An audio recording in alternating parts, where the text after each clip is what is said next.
sklearn, Model Selection. Description: the sklearn, Model Selection module in scikit-learn provides a comprehensive set of tools for splitting, searching, and evaluating machine learning models. It allows you to efficiently prepare your data, tune your model's hyperparameters, and assess its performance. Inputs: dataset: a structured dataset containing features and labels for supervised learning or just features for unsupervised learning. Model: a machine learning model, e.g., linear regression, logistic regression, decision tree, etc., from scikit-learn or another compatible library. Outputs: model evaluation metrics, performance metrics like accuracy, precision, recall, F1 score, mean squared error, MSE, etc., depending on the task and chosen metric. Optimized model: the model with the best hyperparameter configuration found during the search process. Steps: data splitting, dividing the dataset into training and testing sets to evaluate the models. Generalization ability. Common techniques include train, test, split, simple division with a specified ratio, e.g., 80 training, 20 testing. K-fold cross-validation, dividing the data into K-folds, training on K1 folds and evaluating on the remaining fold, iterating through all possible combinations. Stratified K-fold cross-validation, similar to K-fold but ensuring that the distribution of classes is preserved in each fold. Hyperparameter tuning, finding the optimal values for model parameters that are not learned from the data, e.g., regularization strength. Number of trees in a random forest. Techniques include grid search, exhaustively trying all combinations of hyperparameters within a specified grid. Random search, randomly sampling hyperparameter values within a specified range. Bayesian optimization, utilizing a probabilistic model to efficiently explore the hyperparameter space. Metrics. Accuracy, the proportion of correctly classified instances. Precision, the proportion of true positives among all predicted positives. Recall, the proportion of true positives among all actual positives. F1 score, the harmonic mean of precision and recall. Balancing both measures. Mean squared error, MSE, the average squared difference between predicted and actual values for regression tasks. Visualization plots. Learning curve plot showing the model's performance on training and validation sets as a function of training data size. This helps assess overfitting and underfitting. Validation curve plot showing the model's performance on a validation set as a function of a specific hyperparameter value. This aids in understanding the impact of hyperparameter changes. Fine-tune parameters. Test size specifies the proportion of data to be used for testing, e.g., 0.2 for 20. Random state, an integer used to seed the random number generator for reproducible results. N splits, the number of folds in cross-validation for K-fold and stratified K-fold. CV, the cross-validation strategy, e.g., K-fold, stratified K-fold, etc. Uncertainty methods. Bootstrap aggregation, bagging, combining predictions from multiple models trained on different subsets of the training data to reduce variance. Random forest, an ensemble method that builds multiple decision trees on random subsets of features and data, providing estimates of uncertainty. Challenges and fixes. Challenge 1. Data leakage, information from the testing set might unintentionally be used during training, leading to overly optimistic performance estimates. Sample use case that resulted in challenge 1, using the entire dataset including the testing set to preprocess the data, e.g., calculating mean or standard deviation before splitting into training and testing sets. Fixes to challenge 1 ensure that any pre-processing steps are done only on the training data, not on the entire dataset.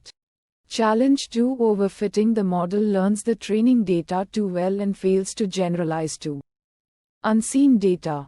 Sample use case that resulted in challenge 2 using a complex model with a high number of parameters for a small dataset. Fixes to challenge 2 use cross-validation to detect overfitting and consider simplifying the model, reducing the number of features, or using regularization techniques. Challenge 3 computational cost tuning hyperparameters with grid search can be computationally expensive, especially for models with many parameters.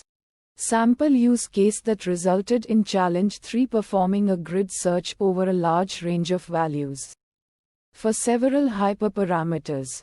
Fixes to challenge 3 use randomized search for more efficient hyperparameter exploration. Explore Bayesian optimization, or consider using more powerful hardware for faster computations.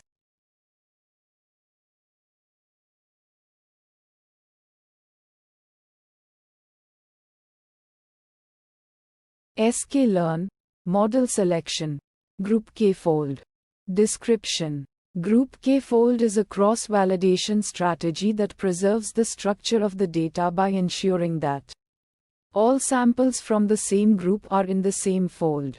This is particularly useful for datasets where the groups represent different conditions, individuals, or other meaningful units. Inputs. N splits the number of folds to be created. Shuffle whether to shuffle the data before splitting into folds. Random state the seed for the random number generator used for shuffling. Outputs. Split a generator that yields the indices of the training and testing sets for each fold. Steps. Group the data based on the provided group labels. Create folds by evenly distributing groups across the folds, ensuring that all samples from the same group are in the same fold. For each fold, yield the indices of the training and testing sets. Metrics. Not directly applicable to the group k-fold class itself, as it only provides a mechanism for splitting data. However, you can use these indices to evaluate the performance of your models using various metrics. Visualization plots. Not directly applicable to group k-fold, but the resulting folds can be used to visualize data distribution across groups using techniques like box plots or scatter plots. Fine-tune parameters. N-splits adjust the number of folds based on the size and complexity of your dataset. Higher values typically lead to more robust evaluation, but may take longer. Shuffle. Enable shuffling if you want to randomize the distribution of groups across folds. Random state. Set a seed for reproducibility, ensuring consistent folds across runs. Uncertainty methods. Not directly applicable to group k-fold. Uncertainty methods are used for assessing the confidence in model predictions, which is a separate process after training. Challenges and fixes. Challenge 1. Uneven group sizes if the groups have significantly different sizes. Some folds might have more data than others, potentially leading to unbalanced performance evaluation. Sample use case that resulted in challenge 1. A dataset where groups represent patients with different disease severity levels. Groups with more severe conditions might have fewer samples than groups with milder conditions. Fixes to challenge 1. Consider using stratified sampling to ensure proportional representation of groups across folds. Adjust the n-splits value to account for group sizes. Challenge 2. Limited groups if the number of groups is relatively small compared to the number of samples. The number of effective folds may be limited, reducing the reliability of cross-validation results. Sample use case that resulted in challenge 2. A dataset with only 5 different user groups, but thousands of individual user samples. Fixes to challenge 2. Consider using other cross-validation strategies that don't rely on group structure if appropriate. Use a larger n-splits value to compensate for the limited number of groups. sklearn, model selection, group shuffle split. Description. Group shuffle split is a cross-validation iterator that groups samples by some group label. It is similar to shuffle split but ensures that all samples in the same group are in the same set. Either train or test. This is useful when you need to avoid data leakage between groups, such as in time series data or data with dependent samples. Inputs. N splits the number of splits folds to generate. Test size the proportion of data to include in the test split if float, or the absolute number of samples in the test set if int. Random state controls the shuffling applied to the data before applying the split. Pass an int for reproducible output across multiple function calls. Groups group labels for the data. Outputs. Train indices the indices of the training set. Test indices the indices of the test set. Steps. The data is grouped based on the provided group labels. The data is shuffled randomly. The data is split into train and test sets, ensuring that all samples within the same group belong to the same set. Metrics. Accuracy measures the percentage of correctly classified samples. Precision measures the proportion of correctly predicted positive samples out of all predicted positive samples. Recall measures the proportion of correctly predicted positive samples out of all actual positive samples. F1 score a harmonic mean of precision and recall. Visualization plots. Confusion matrix a visualization of the classification performance, showing the number of correctly and incorrectly classified samples for each class. ROC curve a plot of the true positive rate against the false positive rate for different classification thresholds. Precision recall curve a plot of precision against recall for different classification thresholds. Fine-tune parameters. N splits the number of folds can be adjusted to control the number of times the data is split and the model is trained. Test size the proportion of data used for testing can be adjusted to control the size of the test set. Random state. By setting random state to a specific integer, you can ensure reproducible results. Uncertainty methods.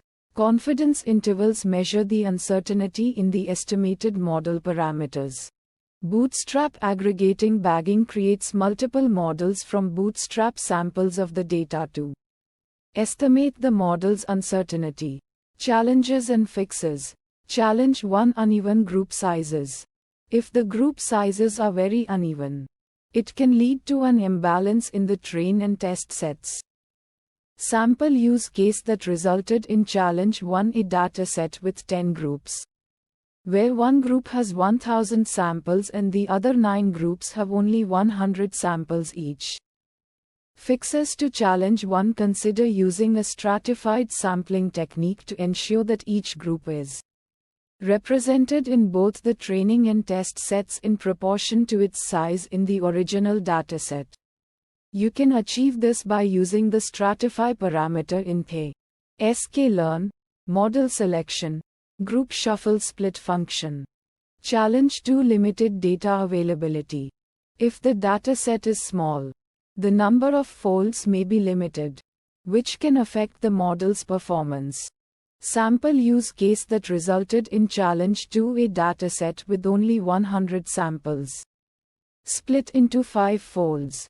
Fixes to challenge 2. Consider using a smaller number of folds or a different cross-validation technique, such as leave one out cross-validation LOOCV, which uses a single sample for testing and the remaining samples for training.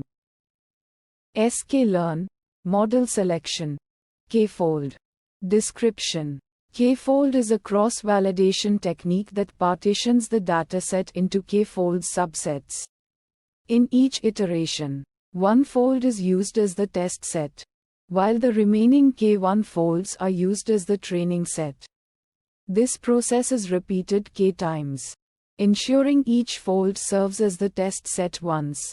Inputs. N splits the number of folds to create. Determines how many times the cross-validation process is repeated. Shuffle Boolean indicating whether to shuffle the dataset before partitioning. Ensures data is randomly distributed across folds. Random state and integer seed for random number generation. Used to control the random shuffling of the data. Allowing for reproducible results. Outputs. Generator returns an iterable object that yields indices for training and test sets in each iteration of the cross-validation process. Steps. 1. Divide the dataset into K folds. 2. In each iteration, select one fold as the test set and the remaining K1 folds as the training set. 3. Train the model on the training data and evaluate it on the test data. 4. Repeat steps 2 to 3 for each fold. Metrics. Accuracy percentage of correctly classified instances. Precision proportion of correctly predicted positive instances out of all positive predictions. Recall proportion of correctly predicted positive instances out of all actual positive instances. F1 score harmonic mean of precision and recall. AUC area under the curve measures the model's ability to distinguish between positive and negative instances. Visualization plots. Confusion matrix visual representation of the model's predictions. Showing true positives, true negatives, false positives, and false negatives. ROC curve plot of the true positive rate against the false positive rate at different thresholds. Precision recall curve plot of precision against recall at different thresholds. Fine-tune parameters. N splits experiment with different values to find the optimal number of folds for your specific dataset and model. Shuffle set to true to ensure random data distribution across folds. Random state use a fixed integer to make the cross-validation process reproducible. Uncertainty methods.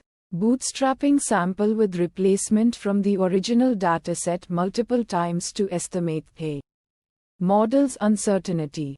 Bayesian inference use Bayesian methods to estimate the posterior distribution of the models.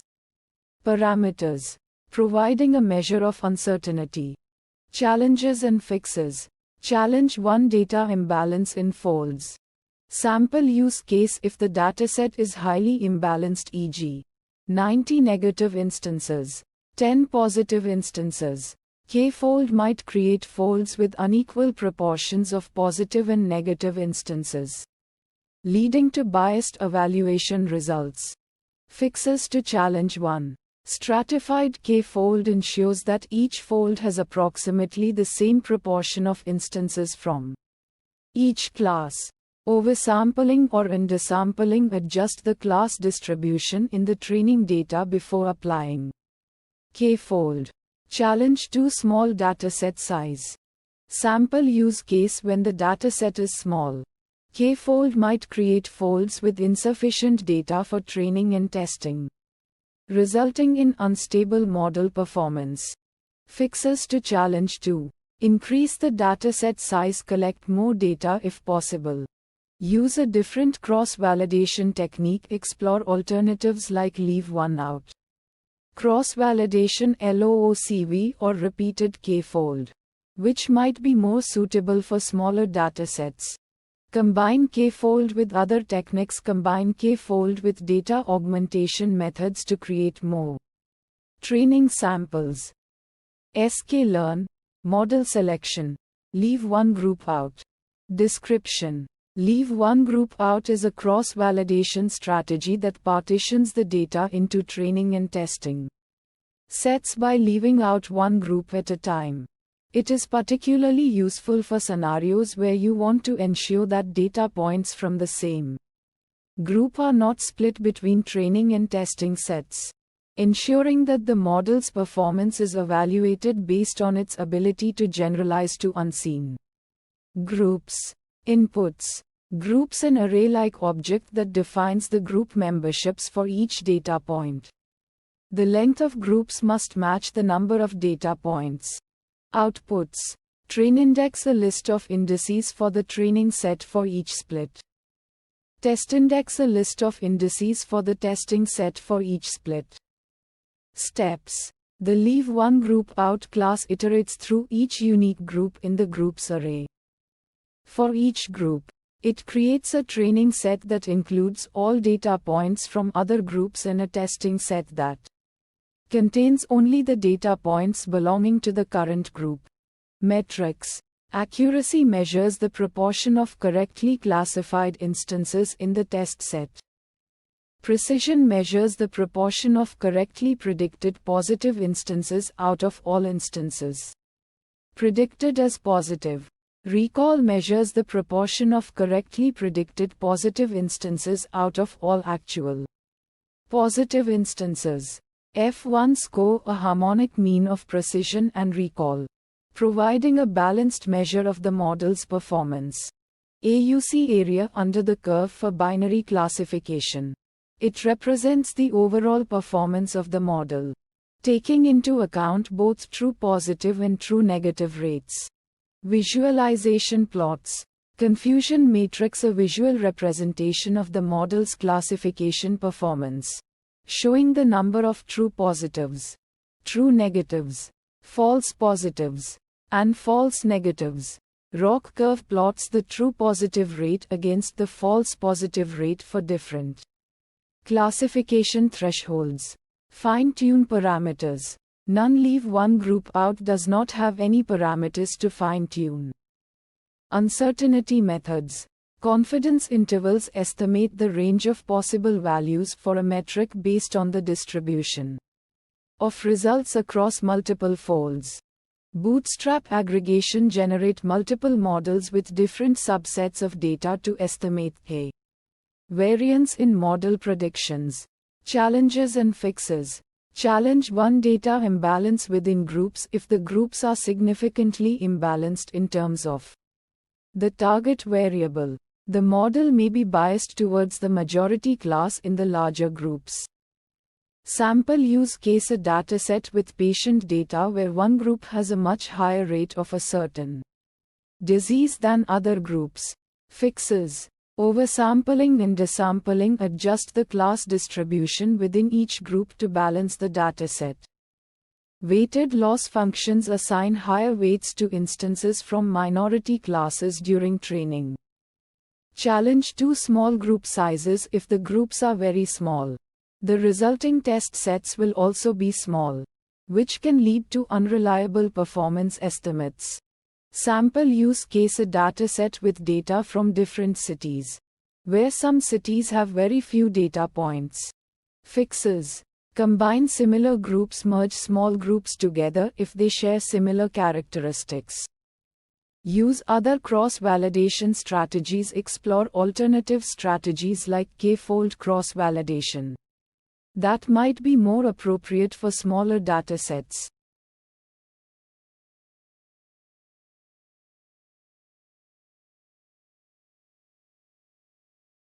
sklearn.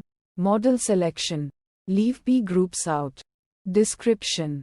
This cross-validator is a variation of leave one out.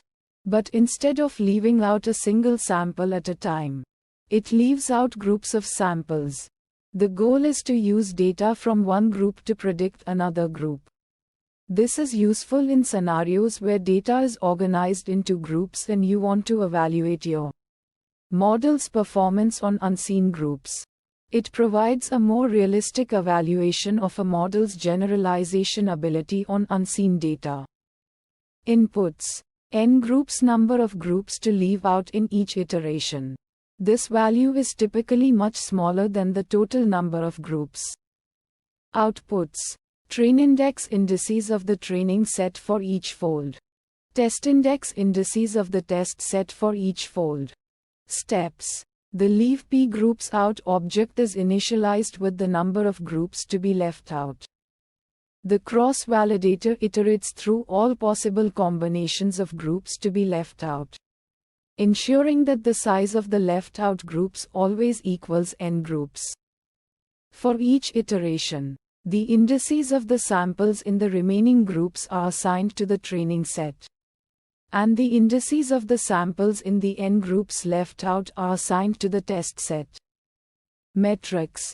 Accuracy: the proportion of correctly classified samples in the test set.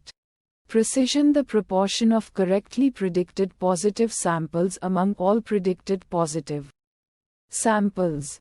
Recall: the proportion of correctly predicted positive samples among all actual positive samples. F1 score: the harmonic mean of precision and recall. AUC: area under the curve, the area under the receiver operating characteristic ROC curve, which measures the model's ability to distinguish between positive and negative classes. Visualization plots. Confusion matrix: a visual representation of the model's performance, showing the number of correctly and incorrectly classified samples for each class. ROC curve: a plot that shows the true positive rate TPR against the false positive rate FPR for different classification thresholds.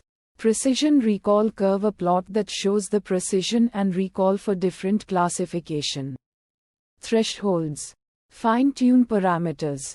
N groups: the number of groups to leave out in each iteration. Experiment with different values to find the best balance between bias and variance. Uncertainty methods. Bootstrap: resampling the data with replacement and training the model on each resampled dataset to estimate the uncertainty in model predictions. Challenges and fixes. Challenge 1: imbalanced groups. If the groups have significantly different sizes, the model may be biased towards the larger groups. Sample use case that resulted in challenge 1 in a dataset of customer reviews. Groups could represent different product categories. If one category has a significantly higher number of reviews than others, the model might be overly influenced by that category. Fixes to challenge 1. Stratified sampling: use a stratified cross-validator, e.g. stratified k-fold, to ensure that each fold has a representative distribution of samples from each group. Group-specific weights: assign weights to each group based on their size to balance the influence of different groups. Challenge 2: limited number of groups. If the number of groups is small, the number of possible combinations for leaving out groups is also limited, potentially reducing the generalization ability of the model.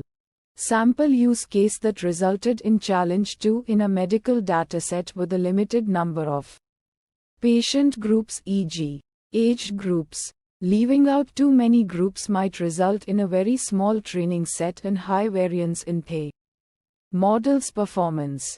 Fixes to challenge 2. Increase the number of groups if possible. Create more groups by splitting existing groups or by adding more data.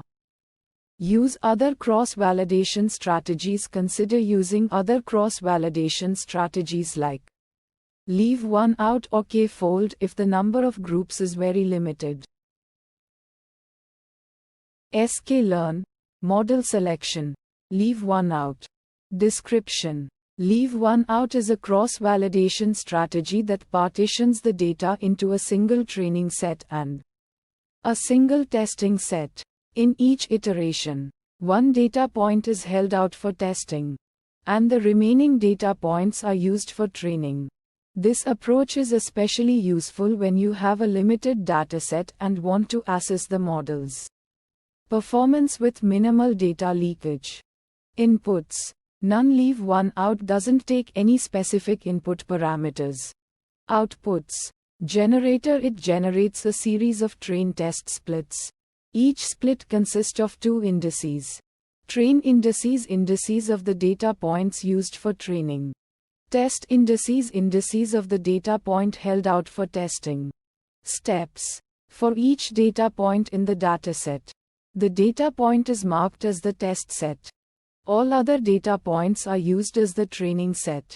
The indices for the train and test sets are returned. Metrics. Accuracy. It is the proportion of correctly classified instances. Precision. It measures the proportion of correctly classified positive instances. Recall. It measures the proportion of true positive instances correctly identified. F1 score. It is the harmonic mean of precision and recall. Visualization plots. Learning curve plots the model's performance, e.g. accuracy as the number of training samples increases.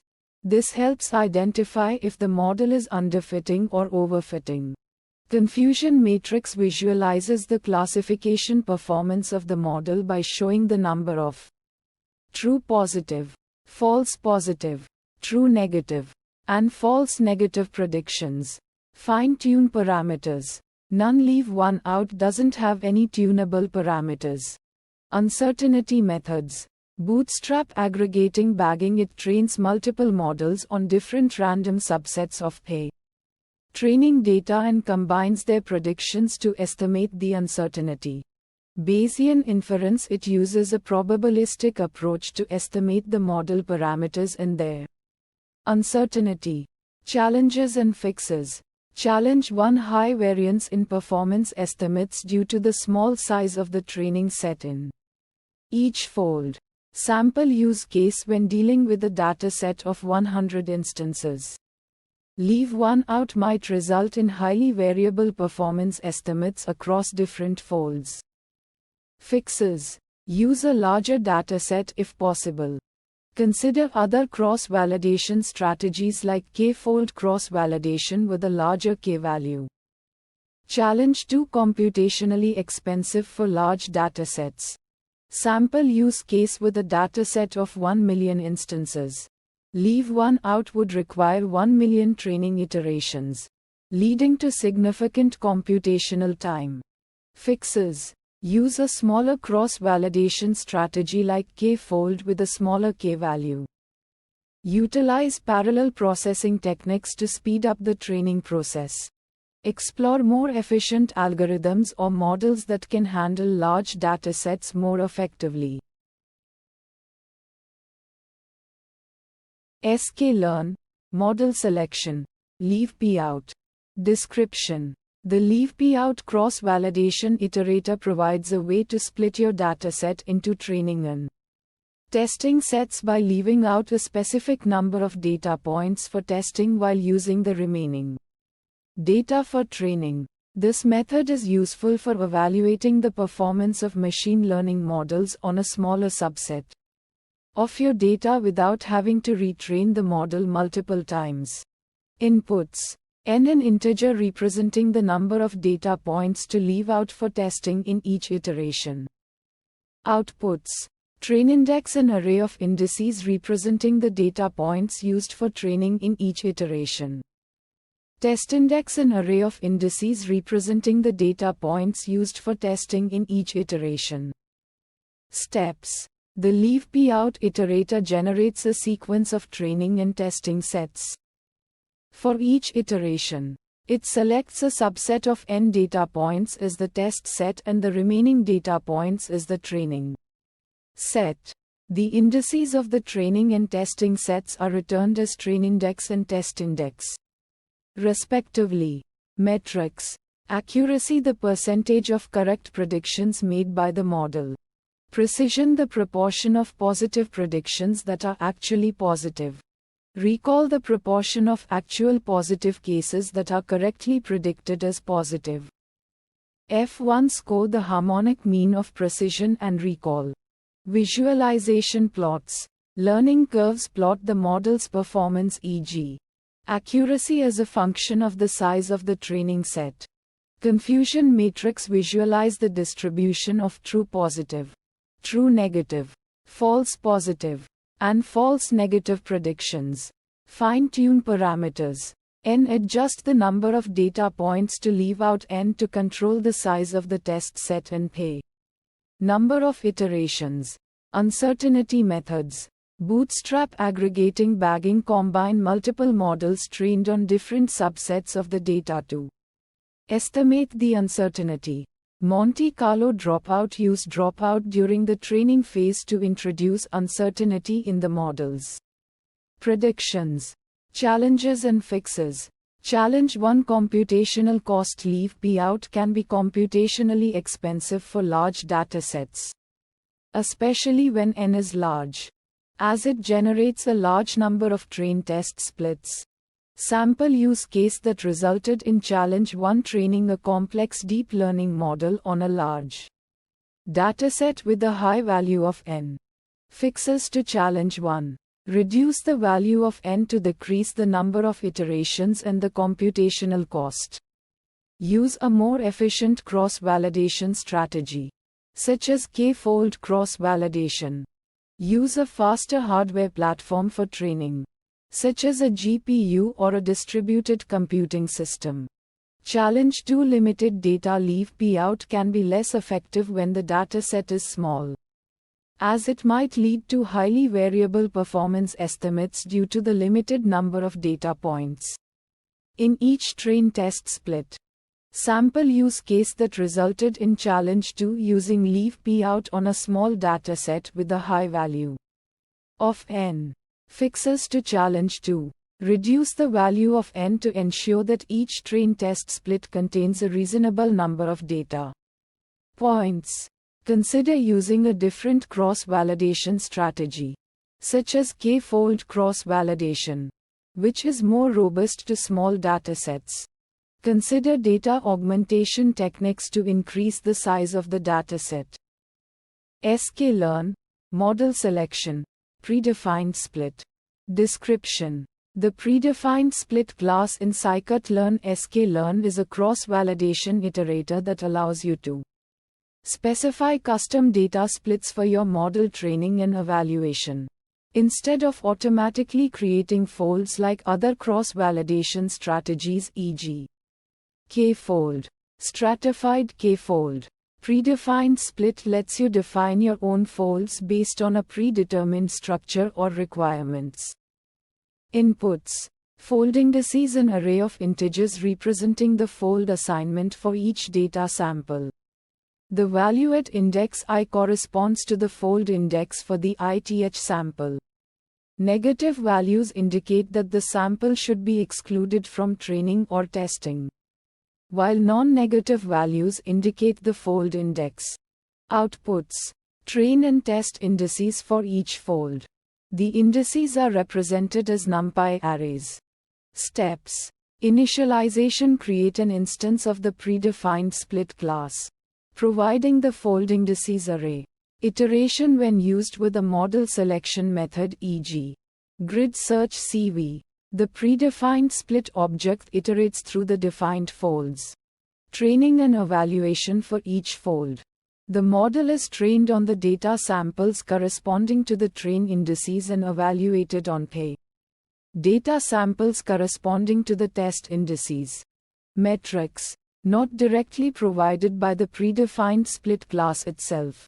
You can use other evaluation metrics from scikit-learn or custom metrics within your model. Selection process. Visualization plots. Not provided by the predefined split class directly. You can use external visualization libraries to create plots based on the model's performance on each fold. Fine-tune parameters. Not directly applicable, as predefined split doesn't involve hyperparameter tuning itself. Uncertainty methods. Not applicable, as predefined split is a cross-validation strategy and doesn't offer uncertainty estimation directly. Challenges and fixes. Challenge 1: incorrect fold assignment. Sample use case that resulted in challenge 1: if you provide incorrect fold indices, the resulting splits might not reflect your intended data division. Fixes to challenge 1: double-check the fold indices array to ensure that it correctly assigns each data sample to the appropriate fold. Verify the alignment between the data samples and their corresponding fold indices. Challenge 2. Uneven fold sizes. Sample use case that resulted in challenge 2 if the fold sizes are significantly different. It can lead to biased model evaluation. Fixes to challenge 2. Consider adjusting the fold indices to create more balanced fold sizes. Ensuring that each fold has a reasonable number of data samples. This can help reduce the potential for biased evaluation.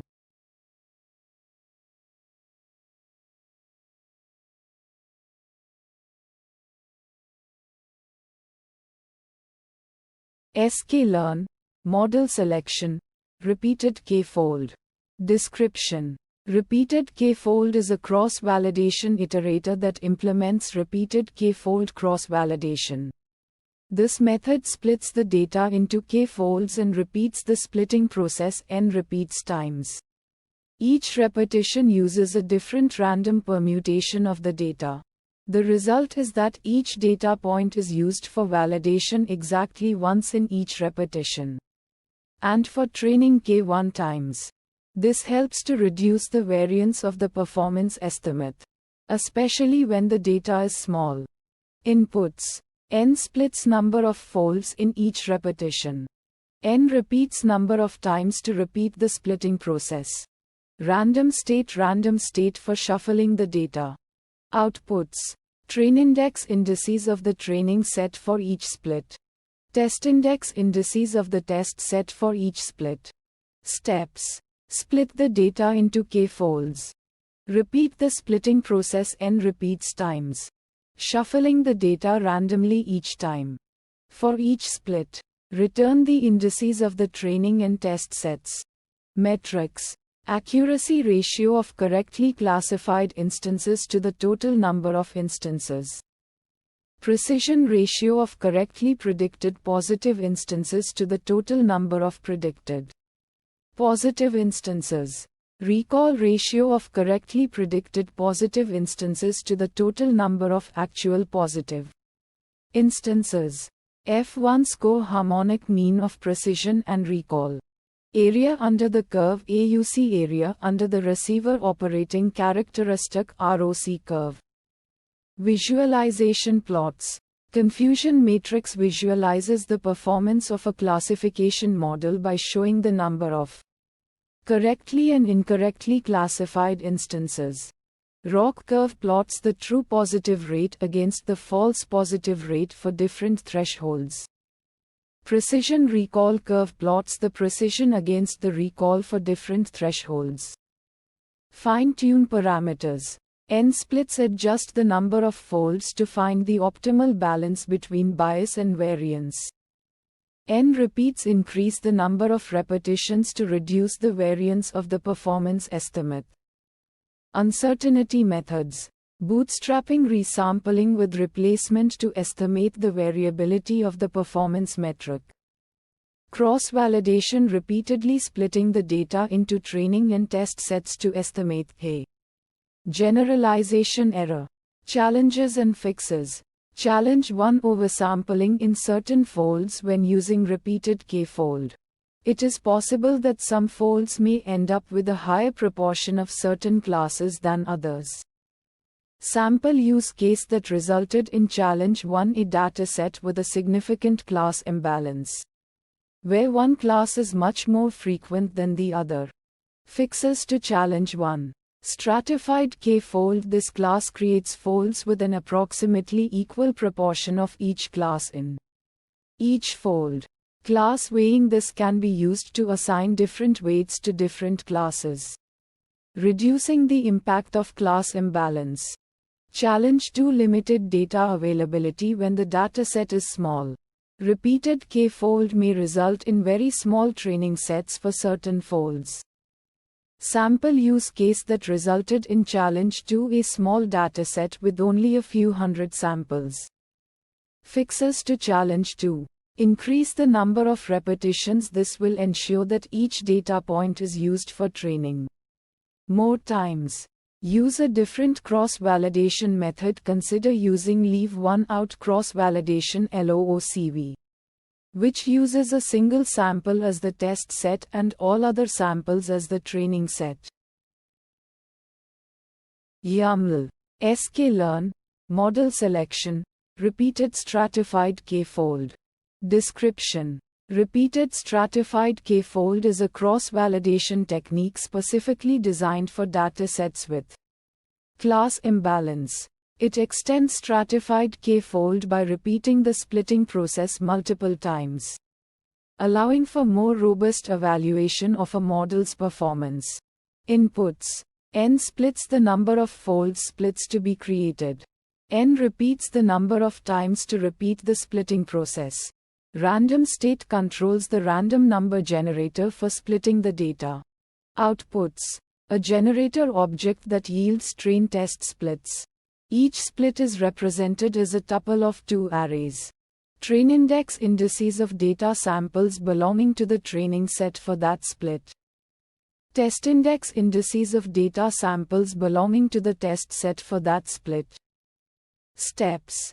Data splitting. The data is divided into k-folds n splits while ensuring that the proportion of each class is maintained in each fold. Repetition. The entire splitting process is repeated n repeats times, yielding a total of kn repeats splits. Yielding splits. The generator yields each split as a tuple of train and test indices. Metrics. Accuracy. A measure of how often the model correctly predicts the class label. Precision. The proportion of correctly predicted positive instances out of all instances predicted as positive. Recall. The proportion of correctly predicted positive instances out of all actual positive instances.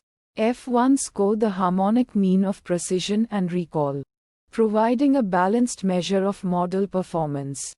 ROC AUC area under the receiver operating characteristic curve, indicating the model's ability to distinguish between classes.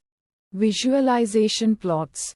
Confusion matrix. A visual representation of the model's classification performance, showing the number of correctly and incorrectly classified instances for each class. Precision recall curve depicts the trade-off between precision and recall at different classification thresholds.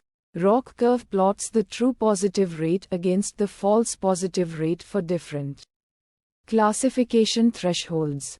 Fine-tune parameters. N splits experiment with different numbers of folds to find the optimal balance between bias and variance.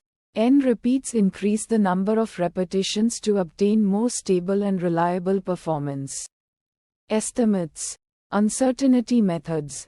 Bootstrap resampling. Repeat the cross-validation procedure multiple times, sampling data with replacement, and calculate confidence intervals for performance metrics.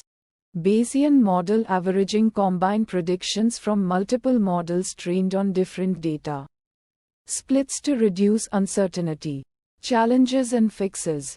Challenge 1. High computational cost for large datasets and a high number of repetitions. Sample use case training. A complex deep learning model with millions of samples and 10 repetitions. Fixes. Reduce N splits. Use a smaller number of folds to reduce the number of training sessions. Reduce N repeats. Decrease the number of repetitions while still maintaining sufficient robustness. Optimize hardware. Utilize powerful GPUs or cloud computing resources to speed up training. Challenge 2. Overfitting to the training data when the number of repetitions is too high. Sample use case training. A linear regression model with 100 repetitions on a small dataset with high variance. Fixes. Regularization. Add L1 or L2 regularization to the model to prevent overfitting. Early stopping. Monitor the performance on a validation set and stop training when the performance starts to decrease. Reduce N repeats. Decrease the number of repetitions to reduce the risk of overfitting.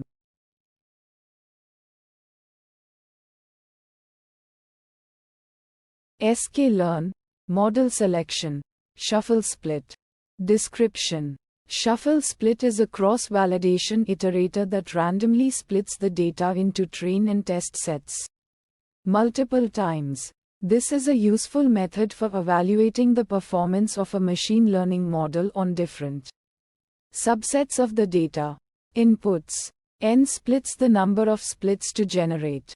This specifies how many times the data will be randomly split into train and test sets. Test size, the proportion of the data to include in the test set for each split. This can be a float between 0.0 and 1.0, or an integer representing the absolute number of samples to include in the test set. Train size, the proportion of the data to include in the training set for each split. This can be a float between 0.0 and 1.0, or an integer representing the absolute number of samples to include in the training set. If none, the value is automatically set to the complement of the test size. Random state, the seed of the pseudo-random number generator to use when shuffling the data. If int random state is the seed used by the random number generator, if random state instance random state is the random number generator, if none, the random number generator is the random state instance used by NP random. Outputs. Train indices, a list of lists, where each inner list contains the indices of the samples belonging to the training set for each split.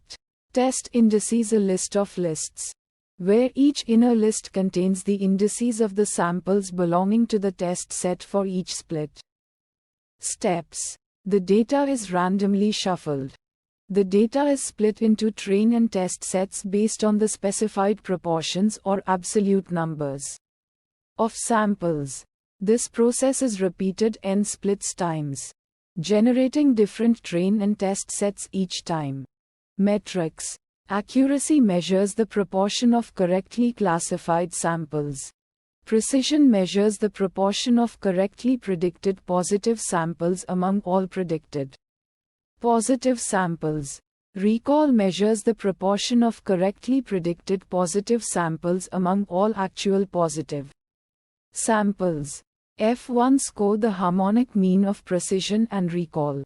ROC AUC area under the receiver operating characteristic curve, which measures the ability of a classifier to distinguish between positive and negative samples. Visualization plots. Confusion matrix visualizes the performance of a classifier by showing the number of true positives, true negatives, false positives, and false negatives. ROC curve plots the true positive rate against the false positive rate for different thresholds, allowing visualization of the trade-off between sensitivity and specificity. Precision recall curve plots the precision against the recall for different thresholds, showing the trade-off between precision and recall. Fine-tune parameters. N splits, the number of splits can be adjusted to control the number of times the data is split into train and test sets. Increasing the number of splits can improve the robustness of the evaluation, but may also increase the computational cost. Test size, the proportion of the data used for testing can be adjusted to balance the size of training and test sets. A larger test set can provide more accurate estimates of the model's performance, but may leave fewer samples for training. Random state, the random seed can be used to ensure reproducibility of the splits across different runs. Uncertainty methods. Bootstrapping, repeatedly resampling with replacement from the original data to estimate variability of the model's performance. Cross-validation, repeatedly splitting the data into train and test sets and averaging the model's performance across the splits to estimate its uncertainty. Challenges and fixes. Challenge 1: data leakage. If the same samples are used for both training and testing, the model may overfit to the data and perform poorly on unseen data. Sample use case that resulted in challenge 1: using the same samples for both training and testing in A cross-validation loop. Fixes to challenge 1 use different samples for training and testing in each split. Use shuffle split with random state set to a specific value to ensure that the same samples are not used for both training and testing. Challenge 2 class imbalance if the classes in the data are imbalanced. The model may perform poorly on the minority class.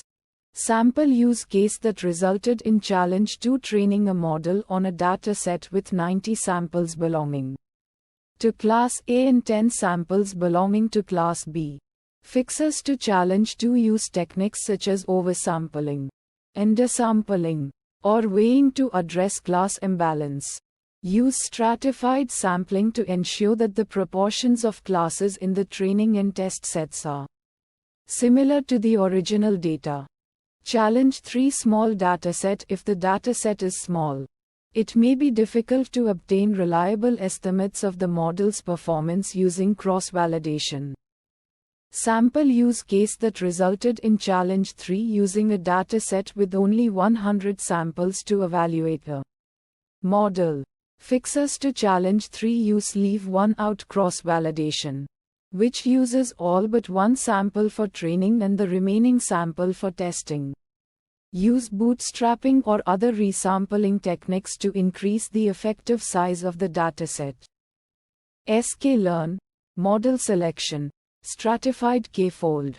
Description: a cross-validation object that returns stratified folds. The folds are made by preserving the percentage of samples for each class. Inputs: n splits number of folds. Must be at least 2. Shuffle whether to shuffle the data before splitting into batches. Random state controls the shuffling applied to the data before applying the cross-validation. Pass an int for reproducible output across multiple function calls. See glossary. Outputs: train index the indices of the training set. Test index the indices of the testing set. Steps: data is split into folds based on the n-splits parameter. The folds are stratified, meaning that the proportion of samples for each class is maintained in each fold. If shuffle is true, the data is shuffled before splitting into folds.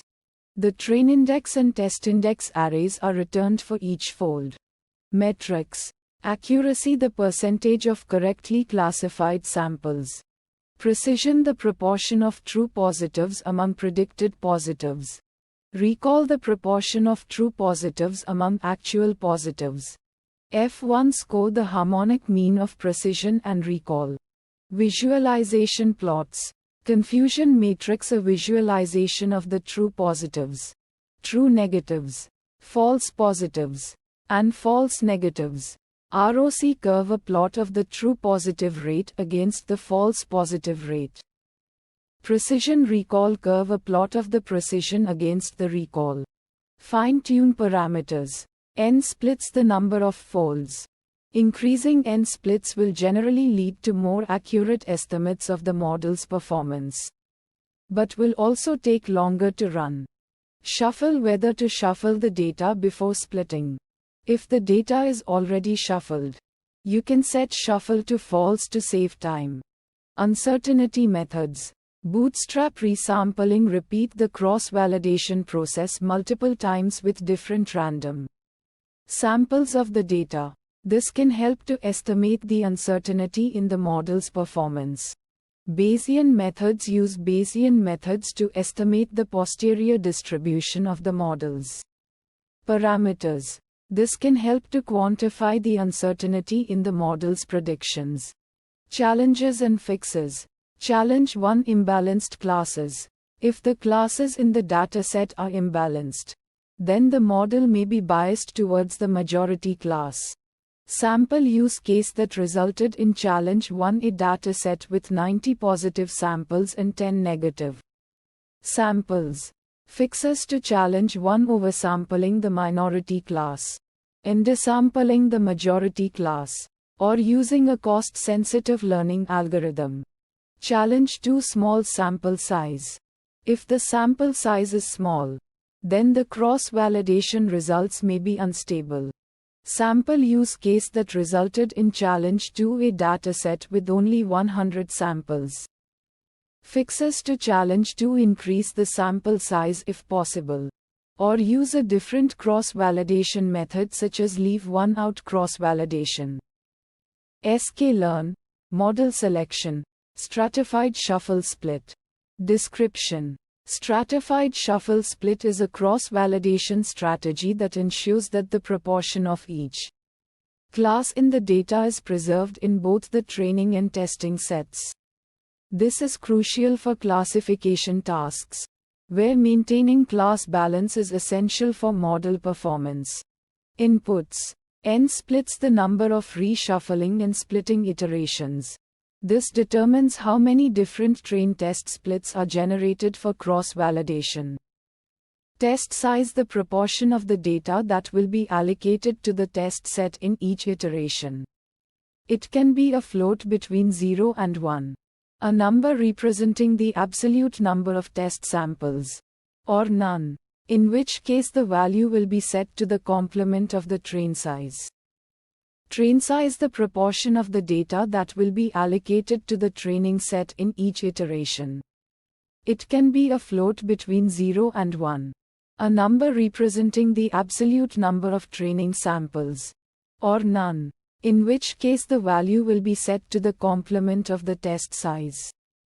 Random state controls the shuffling applied to the data before applying the split. Pass an int for reproducible output across multiple function calls. Outputs. Train index, a generator that yields indices for the training data in each iteration. Each iteration produces a pair of arrays, one for the training indices and one for the testing indices. Test index, a generator that yields indices for the testing data in each iteration. Each iteration produces a pair of arrays, one for the training indices and one for the testing indices. Steps. The data is first shuffled to ensure that the split is random and unbiased. The shuffled data is then split into training and testing sets, while maintaining the proportion of each class in the original data.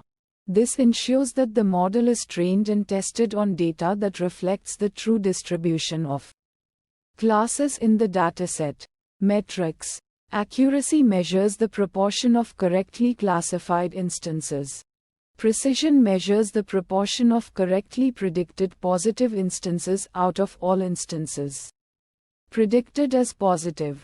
Recall measures the proportion of correctly predicted positive instances out of all actual positive instances.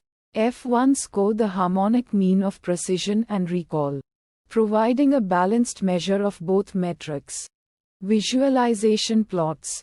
Confusion matrix visualizes the performance of the model by showing the number of true positives, true negatives, false positives, and false negatives.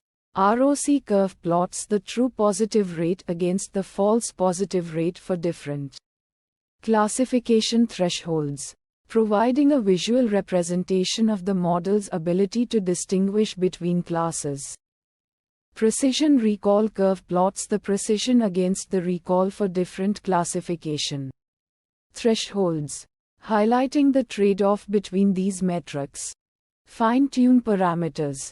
Test size adjust the proportion of data allocated for testing to optimize the model's performance. On unseen data, N-splits experiment with different numbers of splits to ensure adequate coverage of the data and stability of the cross-validation results. Uncertainty methods.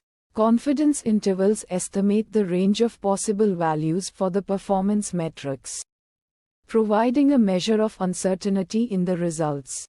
Bootstrap aggregation resample the data multiple times to generate different models, and use the distribution of their performance to estimate the uncertainty. Challenges and fixes. Challenge 1 class imbalance when some classes are significantly underrepresented. Stratified shuffle split may not be able to preserve their proportions effectively in the split.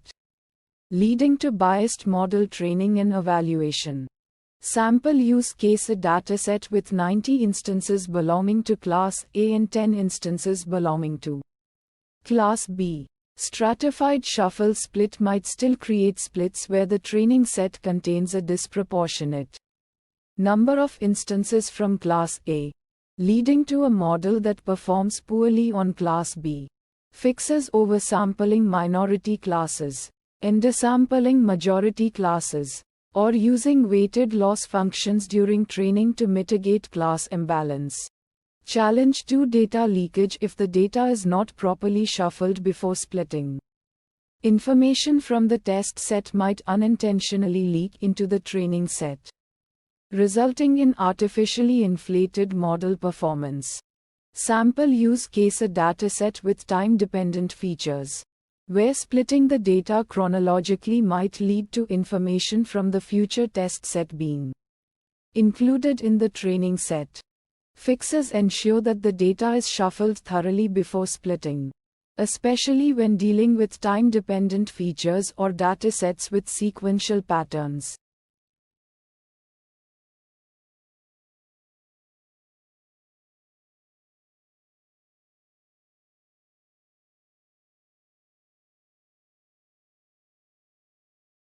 sklearn, model selection, stratified group K-fold. Description: stratified group K-fold is a cross-validation strategy that ensures that each fold has approximately the same percentage of samples from each target class while maintaining the group structure. This is particularly useful when dealing with data that has a strong grouping structure, such as time series data or data with individuals grouped together. Inputs: N splits the number of folds to create. Shuffle: whether to shuffle the data before splitting. Random state: the random seed for shuffling. Outputs: split: a generator that yields indices for each fold. Steps: the data is split into groups. The data within each group is stratified based on the target variable. The groups are shuffled. The data is divided into folds, ensuring that each fold has approximately the same percentage of samples from each target class within each group. Metrics: accuracy: the proportion of correctly classified samples. Precision: the proportion of correctly classified positive samples. Recall: the proportion of positive samples that were correctly classified. F1 score: the harmonic mean of precision and recall. Visualization plots. Confusion matrix visualizes the classification performance by showing the number of true positives, true negatives, false positives, and false negatives. ROC curve plots the true positive rate against the false positive rate for different classification thresholds. Precision recall curve plots the precision against the recall for different classification thresholds. Fine-tune parameters. N splits the number of folds to create. Shuffle: whether to shuffle the data before splitting. Random state: the random seed for shuffling.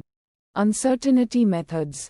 Bootstrapping repeatedly resamples the data with replacement and calculates the performance metric for each resample. The distribution of the metric can then be used to estimate the uncertainty. Cross-validation splits the data into folds and calculates the performance metric for each fold. The distribution of the metric across the folds can then be used to estimate the uncertainty. Challenges and fixes. Challenge 1: imbalanced groups. If the groups are imbalanced, i.e., some groups have significantly more samples than others, the folds may not be representative of the overall data distribution. Sample use case that resulted in Challenge 1: a dataset with time series data where some time periods have many more samples than others. Fixes to Challenge 1: consider oversampling or undersampling techniques to balance the group sizes. Challenge 2: small group sizes. If the groups are very small, it may be difficult to create folds that are representative of the overall data distribution. Sample use case that resulted in challenge 2, a dataset with individuals grouped together, where some groups have only a few individuals. Fixes to challenge 2: consider increasing the group size by combining similar groups or using a different cross-validation strategy, such as leave one group out logo cross-validation. sklearn, model selection, time series split. Description: time series split is a cross-validation object designed specifically for time series data, where data points are ordered chronologically. It creates folds that maintain the temporal order of the data, ensuring that the train and test sets are always chronologically separated. Inputs: n splits, the number of splits folds to create. Max train size, the maximum size of the training set for each split. If none, the entire dataset will be used for training. Outputs: an iterator that yields train and test indices for each split. The train indices represent the data points used for model training. The test indices represent the data points used for model evaluation. Steps: the data is divided into consecutive folds based on the n splits parameter. For each split, the first max train size data points are assigned to the training set. The remaining data points are assigned to the test set. Metrics: time series split itself doesn't directly calculate metrics. It's used in conjunction with other evaluation methods like cross-validation scores, which measure performance based on the chosen model and evaluation metric, e.g. accuracy, R-squared. Visualization plots: you can visualize the splits using a time series plot, highlighting the training and test periods for each fold. This helps understand the data division and how the model is trained and evaluated. Fine-tune parameters: n splits adjust the number of folds to control the granularity of the cross-validation process. Higher values provide more folds but increase computation time. Max train size: set the maximum size of the training set for each split to influence the balance between training and testing data. Uncertainty methods: time series split itself doesn't directly handle uncertainty methods. However, the models trained using the splits can utilize uncertainty estimation techniques like confidence intervals or Bayesian methods for prediction uncertainty. Challenges and fixes: challenge 1: insufficient training data in early folds. Sample use case that resulted in challenge 1 when n splits is large and max train size is small. The initial folds might have limited training data, potentially leading to poor model performance. Fixes to challenge 1: consider reducing the number of splits n splits to ensure sufficient training data in each fold. Adjust max train size to increase the amount of data used for training in early folds. Challenge 2: data leakage. Sample use case that resulted in challenge 2: if the test set contains data points that are chronologically close to the training set, information might leak from the test set into the training process, biasing the results. Fixes to challenge 2: ensure a sufficient time gap between the training and test sets in each split to prevent leakage. You can use techniques like rolling window or expanding window cross-validation to address this. Challenge: YAML, sklearn, model selection, check CV. Description: this function checks if the provided cross-validation splitting strategy is valid and returns the number of splits. It's mainly used to verify the setup for cross-validation, ensuring that the specified strategy is compatible with the dataset size and other parameters. Inputs: CV. This input represents the cross-validation splitting strategy. It can be an integer, a cross-validation generator object, an iterable yielding train, test splits as arrays of indices, or none, which defaults to 5-fold cross-validation. Integer if an integer is provided. It specifies the number of folds, e.g., 5 for 5-fold cross-validation. Cross-validation generator object. This could be an object from sklearn model selection such as k-fold, stratified k-fold, or shuffle split. These objects define how the data is split into training and testing sets. Iterable yielding train test splits. This option allows for customized splitting strategies. It should provide an iterable that yields pairs of arrays representing training and testing indices. For each split, none if none is given. It defaults to 5-fold cross-validation. This input is optional and represents the dataset that will be used for cross-validation. It's helpful to provide it when you want to check if the CV strategy is compatible with the dataset. Size. ND array or data frame. This input represents the data used for training and testing. It can be a NumPy array or a pandas data frame. Why this input is optional and represents the target values for the dataset. It's helpful when using cross-validation strategies that require target information, such as stratified k-fold, ND array or series. This input represents the target values corresponding to the data in X. It can be a NumPy array or a pandas series. Outputs. N splits. This output represents the number of splits or folds in the specified cross-validation strategy. Steps. Validation. The function first checks if the provided CV strategy is valid. It ensures that the CV is either an integer, a cross-validation generator object, an iterable, or none. Split calculation. If CV is an integer, it's used to determine the number of splits. If CV is a cross-validation generator object, it calls the getn splits method of the object to obtain the number of splits. If CV is an iterable, it iterates through the splits and counts them. If CV is none, it sets the number of splits to 5.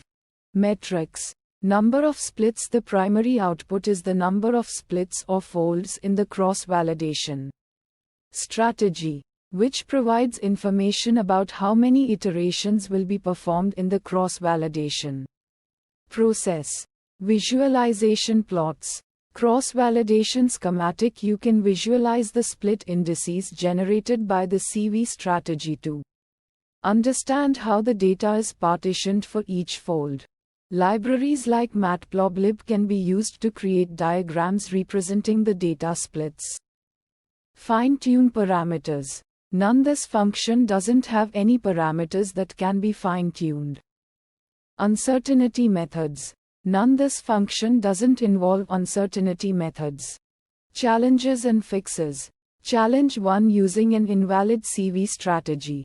Sample use case that resulted in challenge 1 providing a string instead of a valid CV object or an integer. Fixes to challenge 1 ensure that the provided CV argument is either an integer, a cross-validation generator object, an iterable yielding train, test splits as arrays of indices, or none. Challenge 2. The provided CV strategy is incompatible with the dataset size.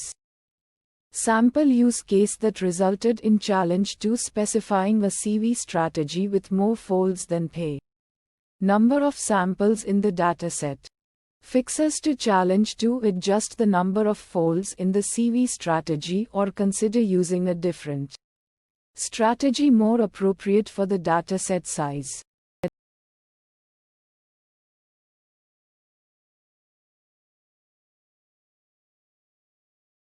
sklearn model selection, train test split. Description. This function is used to split data into training and testing sets, enabling the evaluation of machine learning models. The split is performed randomly, with the ability to specify the desired ratio of data for each set. Inputs. This is the input dataset containing features, represented as a 2D array NumPy array or pandas data frame. Y. This is the output or target variable, represented as a 1D array NumPy array or pandas series, corresponding to the features in X. Outputs. Xtrain, the training set of features, ready to be used for model training. Xtest, the testing set of features, used for evaluating the performance of the trained model. Y-train, the target values corresponding to Xtrain, used for training the model. Y-test, the target values corresponding to Xtest, used for evaluating the model's predictions. Steps. Randomly shuffles the input data. Splits the shuffled data into two sets based on the specified test size proportion. Returns the split sets Xtrain, Xtest, Y-train, Y-test. Metrics. Not directly related to the function, but the split data allows evaluation of model performance using metrics like accuracy, precision, recall, F1 score, etc. Visualization plots. Not directly related to the function, but the split data can be visualized using plots like scatter plots, histograms, etc. To understand the distribution of data in training and testing sets. Fine-tune parameters. Test size. This parameter controls the proportion of data allocated to the testing set. It can be a float between 0 and 1, e.g. 0.2 for 20 testing data, or an integer specifying the absolute number of samples. Random state. This parameter provides control over the random shuffling of the data, ensuring reproducibility of the split.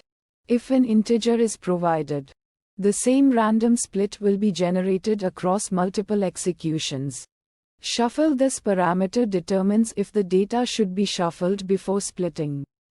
Setting it to false may be useful if the data is already ordered and maintaining that order is important for analysis. Uncertainty methods. Not directly applicable to this function, as it deals with data splitting, not model predictions.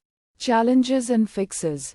Challenge 1. Imbalanced data. If the original data has a skewed class distribution, the split might result in imbalanced training and testing sets, potentially leading to biased model evaluation. Sample use case that resulted in challenge 1. A dataset with 90 positive samples and 10 negative samples, split using train test split with default parameters, could result in a training set with an even more skewed distribution, affecting model learning and evaluation. Fixes to challenge 1. Use stratified sampling. Stratify parameter in train test split. This ensures that the proportion of classes in each set matches the original data distribution. Oversampling and desampling techniques. These methods balance the class distribution by replicating minority class samples, oversampling, or removing majority class samples and desampling to create more balanced training sets. Challenge 2. Data leakage. If features used in the testing set are also present in the training set, the model might be unfairly influenced, leading to optimistic performance evaluation.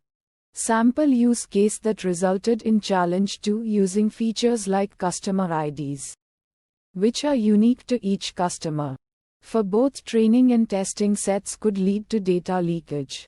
Fixes to challenge 2.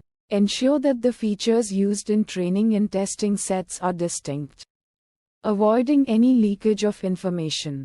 Use proper techniques like cross-validation to ensure robust model evaluation and prevent overfitting.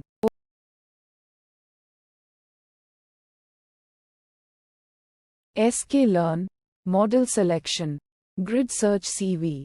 Description. Grid search CV is an exhaustive search over a specified parameter space for an estimator. It aims to find the best hyperparameter combination for the estimator by systematically evaluating all possible combinations of parameters within the defined grid. Inputs. Estimator and estimator instance. This is the machine learning model you want to tune. For example, a logistic regression object from scikit-learn. Paramgrid, a dictionary or list of dictionaries. This defines the parameter space to search. Each key corresponds to a parameter name of the estimator, and its value is a list of possible parameter values. Scoring a string, e.g., accuracy, precision, recall, or a callable, e.g., a custom scoring function that defines how the performance of the model will be evaluated. CV, an integer cross-validation generator, or an iterable that defines the cross-validation splitting strategy. It determines how the data is divided into training and validation sets for each iteration of a grid search. N jobs, the number of jobs to run in parallel. If set to -1, it uses all available processes. Outputs. Best estimator, the best estimator found during the grid search, with the optimal hyperparameters. Best params, the dictionary of the best hyperparameters found during the grid search. Best score, the best score obtained during the grid search, based on the defined scoring metric. CV results, a dictionary with results of each parameter combination, e.g., mean test score, standard deviation, parameter values, steps. Parameter grid definition, you define a dictionary paramgrid specifying the parameter space to explore. Cross-validation for each parameter combination in the grid. Grid search CV performs cross-validation on the training data. This means the data is split into multiple folds, and the model is trained and evaluated on different combinations of these folds. Performance evaluation for each parameter combination. The performance of the model is evaluated based on the scoring metric specified. Best parameter selection, grid search CV selects the parameter combination that achieves the best score based on the chosen scoring metric. Metrics. Accuracy, the proportion of correctly classified instances.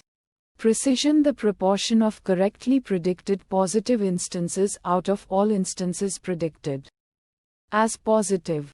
Recall, the proportion of correctly predicted positive instances out of all actual positive instances. F1 score, the harmonic mean of precision and recall. ROC, AUC area under the receiver operating characteristic ROC curve, which measures the overall performance of a binary classifier. Visualization plots. Heat map visualizes the performance of different parameter combinations as a heat map. Line plots visualizes the performance of different parameter values for a single parameter, keeping other parameters fixed. Fine-tune parameters. Regularization strength controls the complexity of the model to prevent overfitting. Number of trees for random forests affects the model's complexity and predictive power. Learning rate for gradient boosting determines the step size taken during model training. Uncertainty methods. Confidence intervals provide a range of plausible values for the performance of the model. Bootstrap aggregating bagging trains multiple models on different subsets of the data and averages their predictions to reduce variance. Challenges and fixes. Overfitting to the validation set. Sample use case, if the validation set is too small or the data is not representative of the true distribution, the model might overfit to the validation set. Fixes. Increase the size of the validation set. Use a more robust cross-validation scheme, e.g., k-fold cross-validation. Use early stopping to prevent overfitting during training. Computational cost. Sample use case, the search space can be very large, leading to long training times. Fixes. Reduce the size of the parameter grid by eliminating less promising values. Use a more efficient search algorithm, e.g., randomized search. Utilize parallel processing to speed up the grid search. Uninformative scoring metric.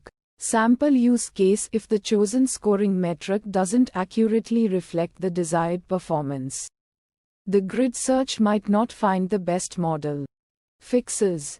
Carefully select a scoring metric that aligns with the specific goals of the problem. Consider using multiple scoring metrics to evaluate the model comprehensively.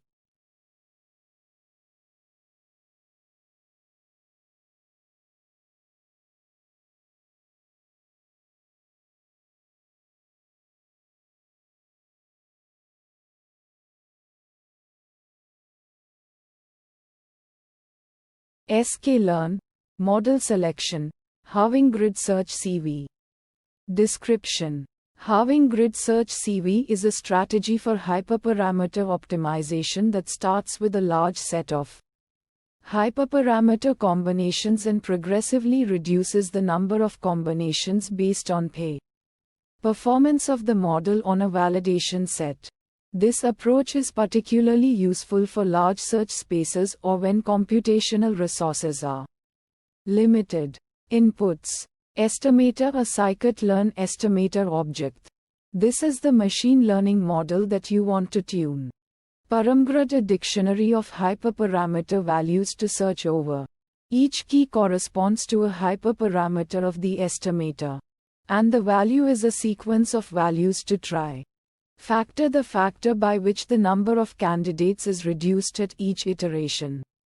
For example, if factor 2, the number of candidates is halved at each iteration. Resource, the resource to use for the halving grid search CV. It can be n samples or n resources. N samples refers to the number of samples used to evaluate the performance of the model. N resources refers to a specific resource like time or memory. Resources strategy, the strategy to use for allocating resources. It can be quantile, uniform, or percentile. Quantile refers to a fixed quantile of resources to be allocated. Uniform refers to allocating equal resources across all candidates. Percentile refers to allocating a fixed percentile of resources based on performance of previous runs. Outputs. Best estimator, the estimator that achieved the best performance on the validation set. Best params, the best hyperparameter combination found during the search. Best score, the best score achieved by the best estimator on the validation set. Steps. Initialize the search with a large number of hyperparameter combinations. Train the estimator on a subset of the data using each hyperparameter combination. Evaluate the performance of each estimator on a validation set. Reduce the number of hyperparameter combinations by a factor based on the performance of the estimators. Repeat steps 2 to 4 until a single hyperparameter combination remains. Metrics. Validation score, the score achieved by the estimator on the validation set. Training score, the score achieved by the estimator on the training set. Visualization plots. Performance curve, a plot showing the performance of the estimator on the validation set at each iteration of the search. Fine-tune parameters. Factor, the factor by which the number of candidates is reduced at each iteration. Resource, the resource to use for the halving grid search CV. Resource strategy, the strategy to use for allocating resources. Min resources, the minimum number of resources to use for each candidate. Aggressive elimination, whether to aggressively eliminate candidates that perform poorly. Challenges and fixes. Challenge 1, overfitting to the validation set. Sample use case, if the validation set is too small or too similar to the training set. The model may overfit to the validation set and not generalize well to unseen data. Fixes. Increase the size of the validation set. Use cross-validation to evaluate the model on multiple folds of the data. Challenge 2, computational cost. Sample use case, if the search space is large. The halving grid search CV can be computationally expensive. Fixes. Reduce the size of the search space by manually eliminating hyperparameters that are unlikely to be optimal. Use a smaller factor to reduce the number of candidates more slowly. Use a more efficient estimator, such as a decision tree or a linear model. Challenge 3. Lack of resources. Sample use case. If the resources are limited for each candidate, the search process might not be exhaustive. Fixes. Use a smaller search space. Use a more efficient estimator. Increase the resources allocated to each candidate. Challenge 4. Uneven resource allocation. Sample use case. If the resource strategy is not optimal, the resources might not be allocated effectively. Fixes. Use a different resource strategy, such as quantile or percentile. Experiment with different resource allocation strategies to see which one performs best.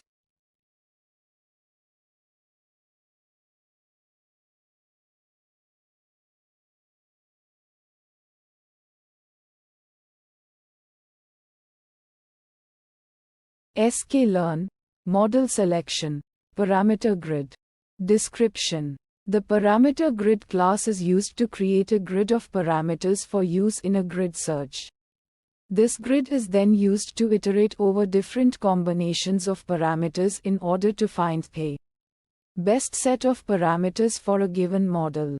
Paramgrid, a dictionary or list of dictionaries. Each dictionary in the list represents a set of parameters for a given model. The keys of the dictionary are the names of the parameters, and the values are the values to use for those parameters. A list of dictionaries. Each dictionary represents a set of parameters for a given model. The keys of the dictionary are the names of the parameters, and the values are the values to use for those parameters. The parameter grid class takes a dictionary or list of dictionaries as input, and it then generates a list of dictionaries. Each dictionary in the list represents a set of parameters for a given model. The keys of the dictionary are the names of the parameters, and the values are the values to use for those parameters. The parameter grid class generates all possible combinations of parameters based on the values provided in the input dictionary. Now, Paramgrid. The parameter grid can be fine-tuned by adjusting the values of the parameters in the input dictionary. Now, challenge 1. The parameter grid class can generate a very large number of parameter combinations, especially if the input dictionary contains a large number of parameters. This can lead to long training times. Sample use case that resulted in challenge 1. A grid search with 10 parameters, each with 5 possible values, will generate 510,765,625 parameter combinations. Fixes to challenge 1. Reduce the number of parameters in the grid search. Reduce the number of values for each parameter. Use a more efficient grid search algorithm, such as random search. Challenge 2. The parameter grid class can be difficult to use for models with a large number of parameters. Sample use case that resulted in challenge 2. A model with 20 parameters, each with 5 possible values, would require a very large input dictionary. Fixes to challenge 2. Use a more efficient way to represent the parameter grid, such as using a list of dictionaries. Use a library such as Optuna or HyperOpt to automate the grid search process. sklearn, model selection, parameter sampler. Description. Parameter sampler is a utility class in scikit-learn used for generating a sequence of parameter settings for hyperparameter optimization. It draws random parameter settings from a given distribution. Inputs. Param distributions, a dictionary with parameter names as keys and distributions or lists of parameters to sample from. Each value should be a distribution instance, e.g., SIP, stats distribution, or a list of parameters to sample from.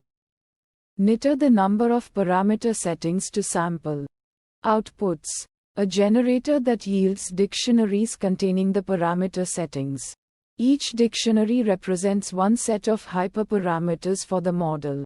Steps. Define a dictionary of parameter distributions, param distributions, where each key is a parameter name and the corresponding value is a distribution or a list of values. Specify the number of parameter settings to generate knitter. Call the parameter sampler function with the param distributions and knitter as arguments. Use a loop to iterate through the generated parameter settings, which will be in the form of dictionaries. Utilize these dictionaries to configure the model with different parameter combinations. Metrics, not directly related to parameter sampler itself, as it only generates parameter settings. Metrics are used to evaluate the performance of the model trained with different parameter settings. Visualization plots, scatter plots or histograms to visualize the distribution of sampled parameter values. Fine-tune parameters. Knitter the number of parameter settings to sample. This directly influences the search space. Uncertainty methods, not directly applicable to parameter sampler. Uncertainty methods are used in model evaluation or prediction to estimate the confidence in the predictions. Challenges and fixes. Challenge 1: defining appropriate distributions for parameters. Sample use case that resulted in challenge 1: trying to sample from a uniform distribution for a parameter that has a limited range, potentially leading to unrealistic values. Fixes to challenge 1. Use distributions that better reflect the expected parameter range. Consider using distributions like normal, log normal, or uniform with constraints to ensure realistic values. Challenge 2: generating too many or too few parameter settings. Sample use case that resulted in challenge 2: using a very large knitter, leading to long search times and potentially unnecessary exploration of the parameter space. Fixes to challenge 2. Start with a smaller knitter to explore the space initially. Gradually increase knitter if necessary, based on initial results and available computational resources. Challenge 3: dealing with categorical parameters. Sample use case that resulted in challenge 3: not correctly defining the distribution for categorical parameters. Fixes to challenge 3. Use a list of values directly for categorical parameters. Consider using a distribution like the categorical distribution in scikit-learn's distributions module.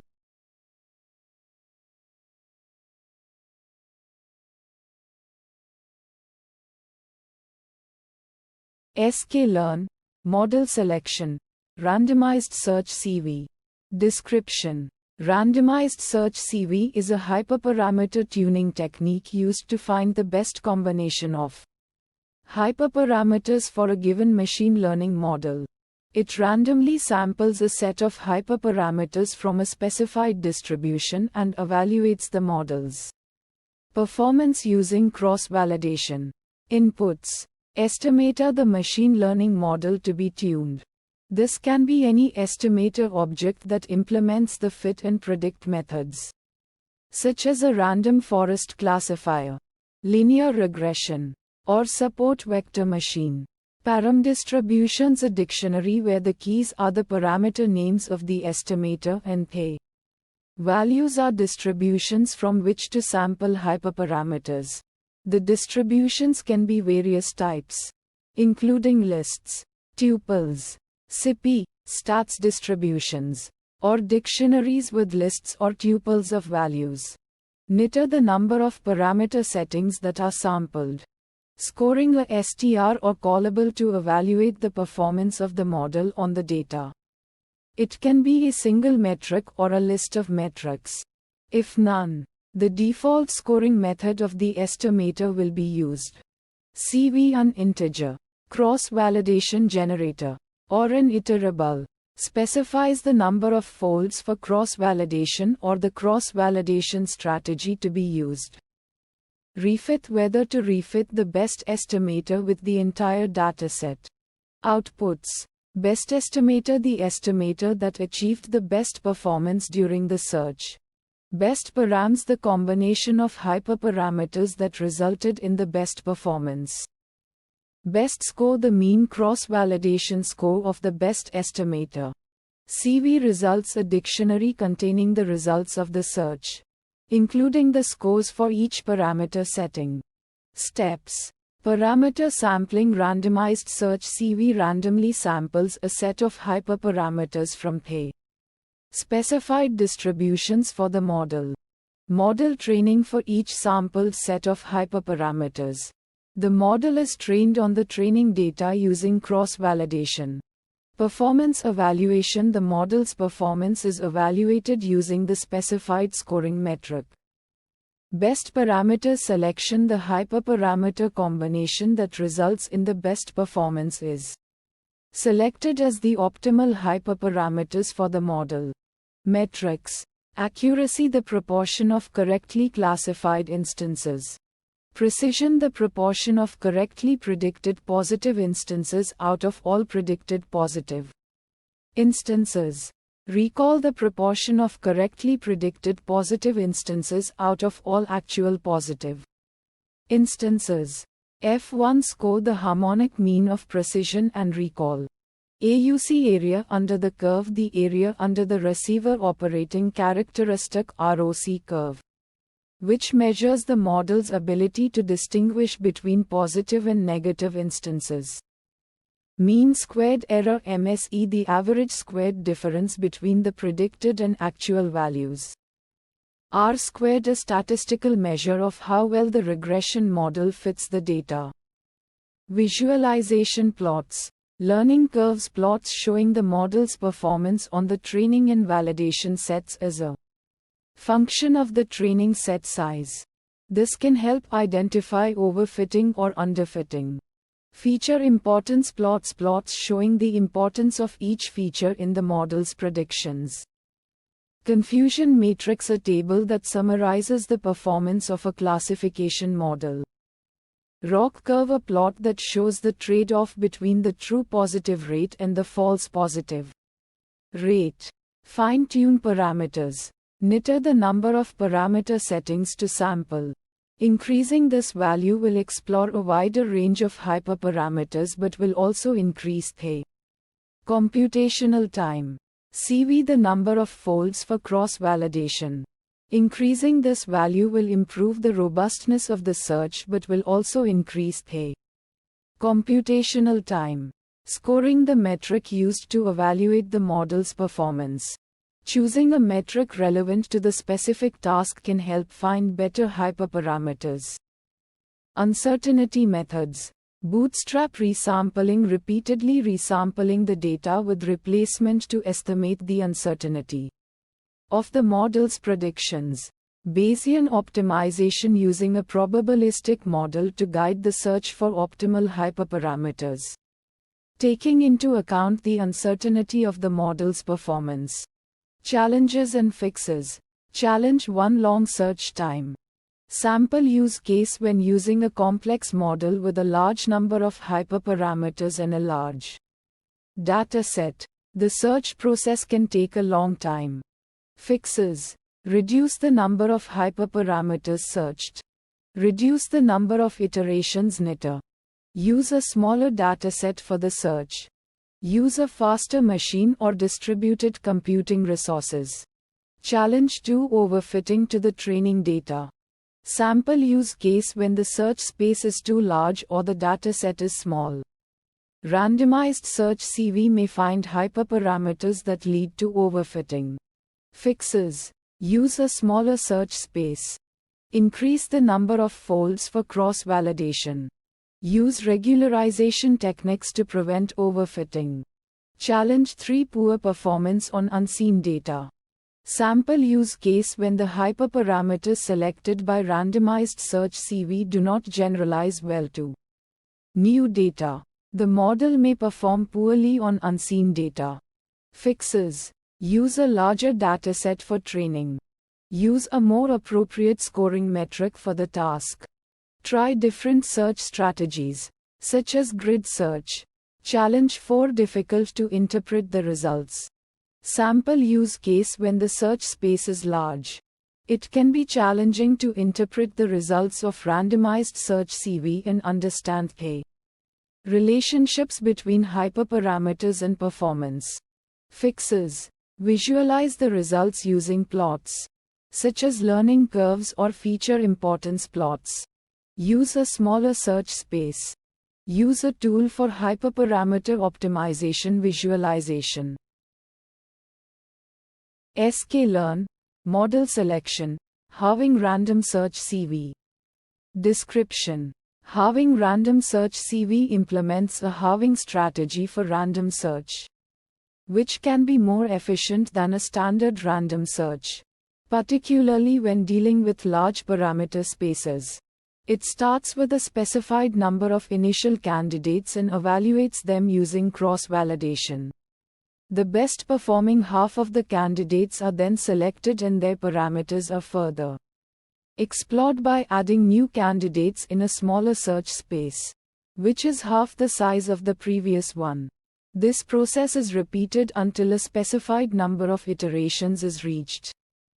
Inputs. Estimator. The estimator object to be tuned. This should be an object implementing the scikit-learn estimator interface. Param distributions. A dictionary with parameter names as keys and distributions or lists of parameters to sample from as values. Factor. The factor by which the number of candidates is reduced in each iteration. Default is 2. Resource. The resource to be halved. Either n samples or n features.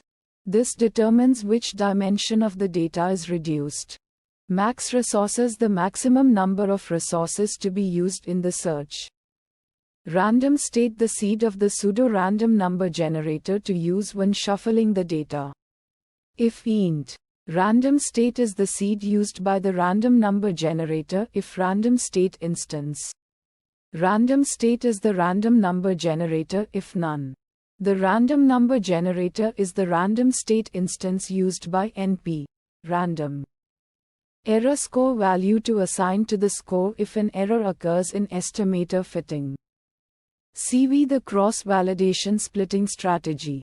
Possible inputs for CV are none. To use the default 5-fold cross-validation. Integer. To specify the number of folds in a stratified k-fold. CV splitter. An iterable yielding train. Test splits as arrays of indices. Scoring. A STRC model evaluation documentation or a scorer callable object function with signature score estimator. X, Y. Verbose controls the verbosity. The higher, the more messages. Defaults to 0.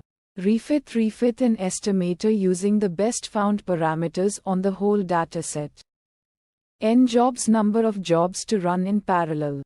Predispatch. The number of jobs to predispatch to the executor. Defaults to 2n jobs. Return train score if true. The results of the cross-validation on the training set are also returned. Search IDs if true. Store the search IDs, which represent the indices of the parameter combinations. Outputs. Best estimator that was chosen by the search, i.e. estimator which gave highest score or smallest loss if specified. Best parameter setting that gave the best results on the holdout data. Best score. Mean cross-validated score of the best estimator. Best index. The index in the list of parameter combinations evaluated of the best parameter. Setting. CV results a dict with keys as column headers and values as columns. That can be imported into a pandas data frame. Scorer. The scorer instance used on the last call to fit. N splits. Number of cross-validation splits.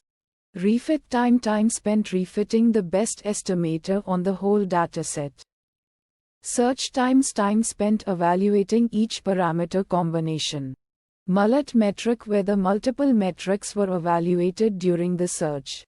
Paramgrid a dict with parameter names as keys and lists of parameter settings to try as values. Where paramgrid is the input parameter grid. Train scores the cross-validated scores on the training set. Test scores the cross-validated scores on the test set. Search IDs for all the parameter combinations evaluated. Steps. Initialize the search with the specified estimator, parameter distribution, and other parameters. Create an initial set of candidates by randomly sampling from the parameter distribution. The number of initial candidates is determined by the max resources and the chosen resource either n samples or n features. Evaluate the performance of each candidate using cross-validation. Select the top performing half of the candidates. Reduce the search space by halving the number of resources either n samples or n features and sampling new candidates within the reduced space. Repeat steps 3 to 4 until the specified number of iterations is reached. After the search is completed, refit the best estimator on the entire dataset to ensure that it is trained on the full data. Metrics. Accuracy, the percentage of correct predictions made by the model. Precision, the proportion of positive predictions that were actually positive. Recall, the proportion of positive instances that were correctly identified as positive. F1 score, the harmonic mean of precision and recall. AUC, area under the curve, the area under the receiver operating characteristic ROC curve. MSE, mean squared error, the average squared difference between the predicted and actual values. RMSE, root mean squared error, the square root of the MSE.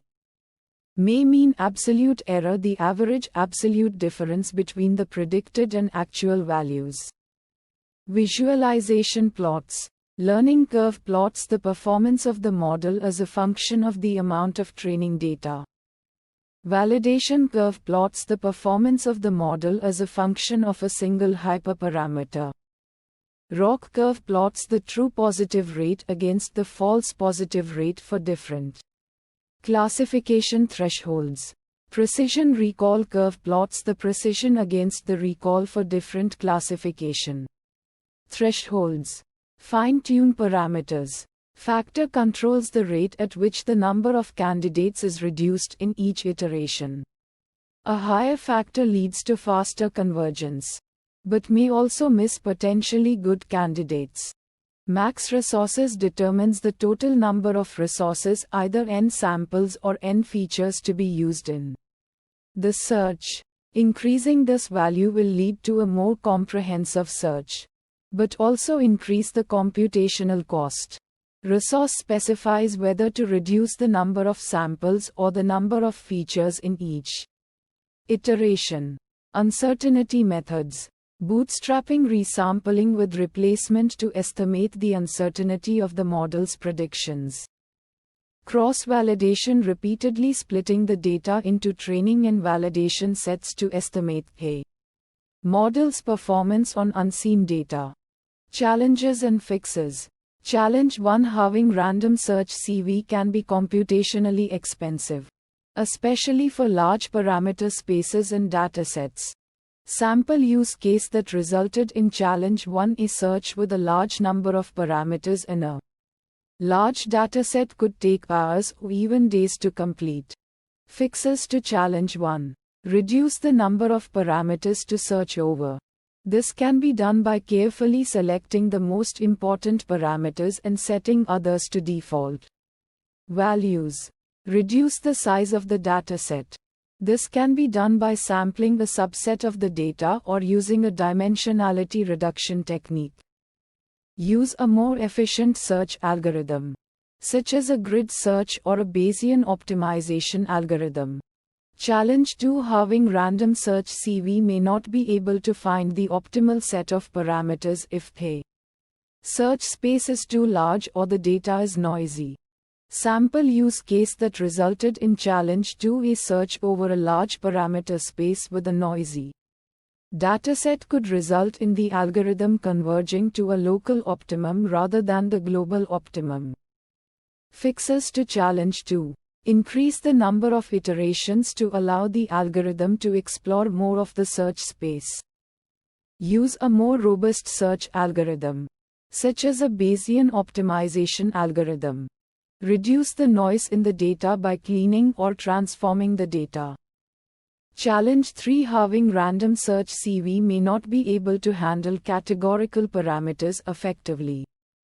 Sample use case that resulted in challenge 3 is search over a parameter space that includes categorical variables may lead to poor performance, as the algorithm may not be able to efficiently explore all possible combinations of categorical values. Fixes to challenge 3. Use a parameter distribution that specifically handles categorical variables, such as categorical from CP, stats. Manually enumerate all possible combinations of categorical values.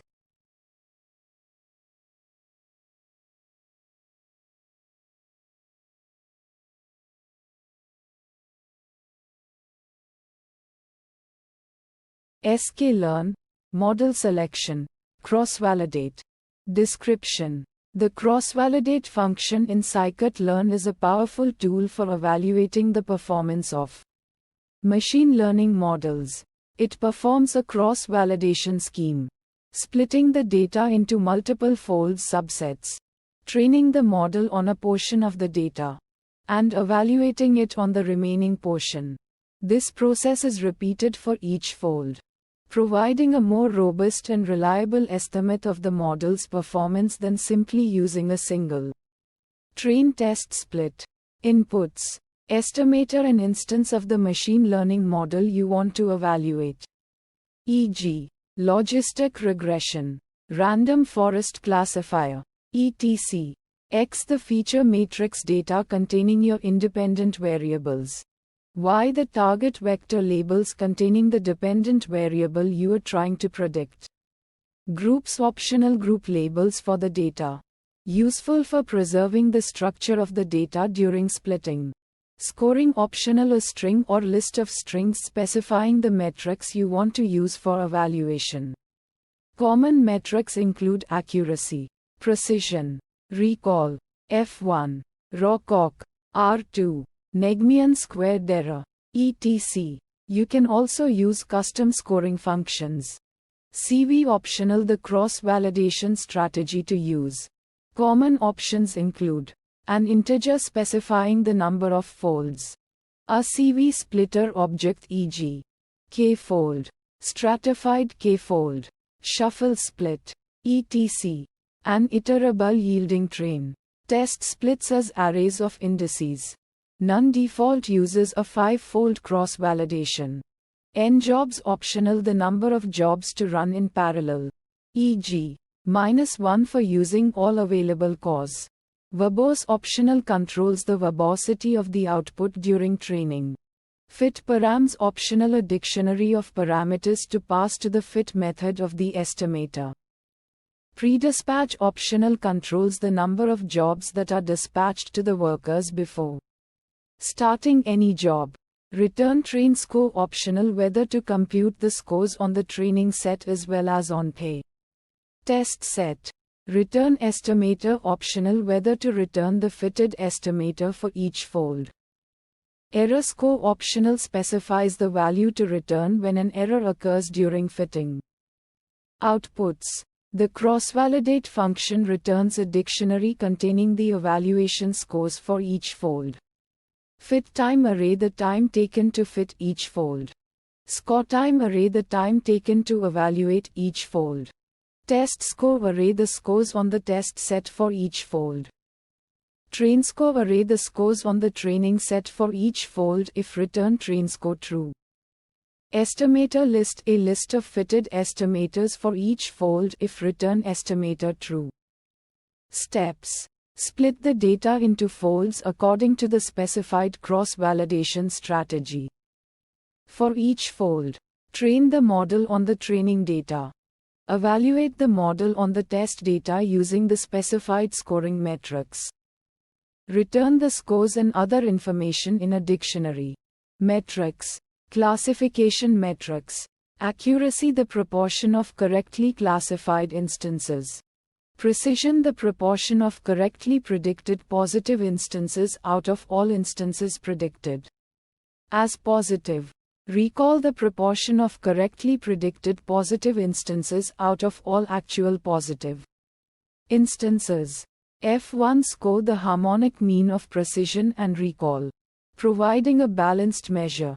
AUC area under the ROC curve measures the ability of the model to distinguish between classes. Log loss measures the prediction accuracy of a probabilistic classifier. Regression metrics. Mean squared error MSE measures the average squared difference between predicted and actual values. Root mean squared error RMSE, the square root of MSE, providing a more interpretable metric. R squared measures the proportion of variance in the target variable that is explained by the model. Mean absolute error MA measures the average absolute difference between predicted and actual values. Visualization plots. Classification. Confusion matrix visualizes the classification results, showing the number of true positives, true negatives, false positives, and false negatives. ROC curve plots the true positive rate against the false positive rate, showing the trade-off between sensitivity and specificity. Precision recall curve plots precision against recall, showing the trade-off between precision and recall. Regression.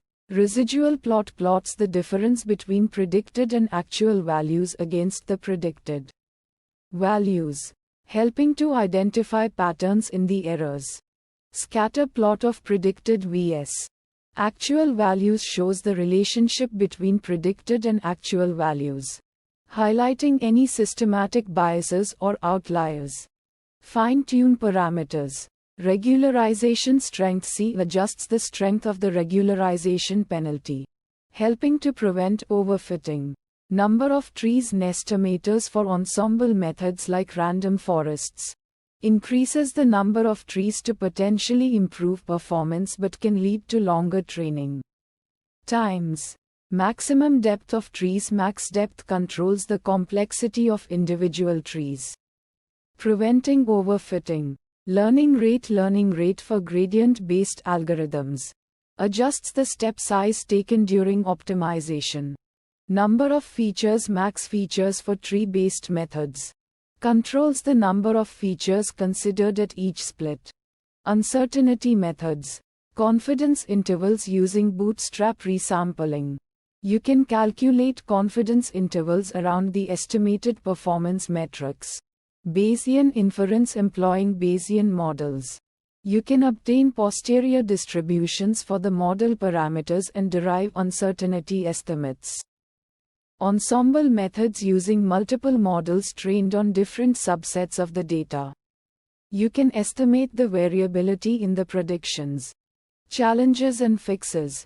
Challenge 1. Overfitting. The model might perform well on the training data but poorly on unseen data. Sample use case. A model trained on a small dataset might memorize the training data and fail to generalize to new instances. Fixes. Regularization. Introduce a penalty for complex models, encouraging simpler models that generalize better.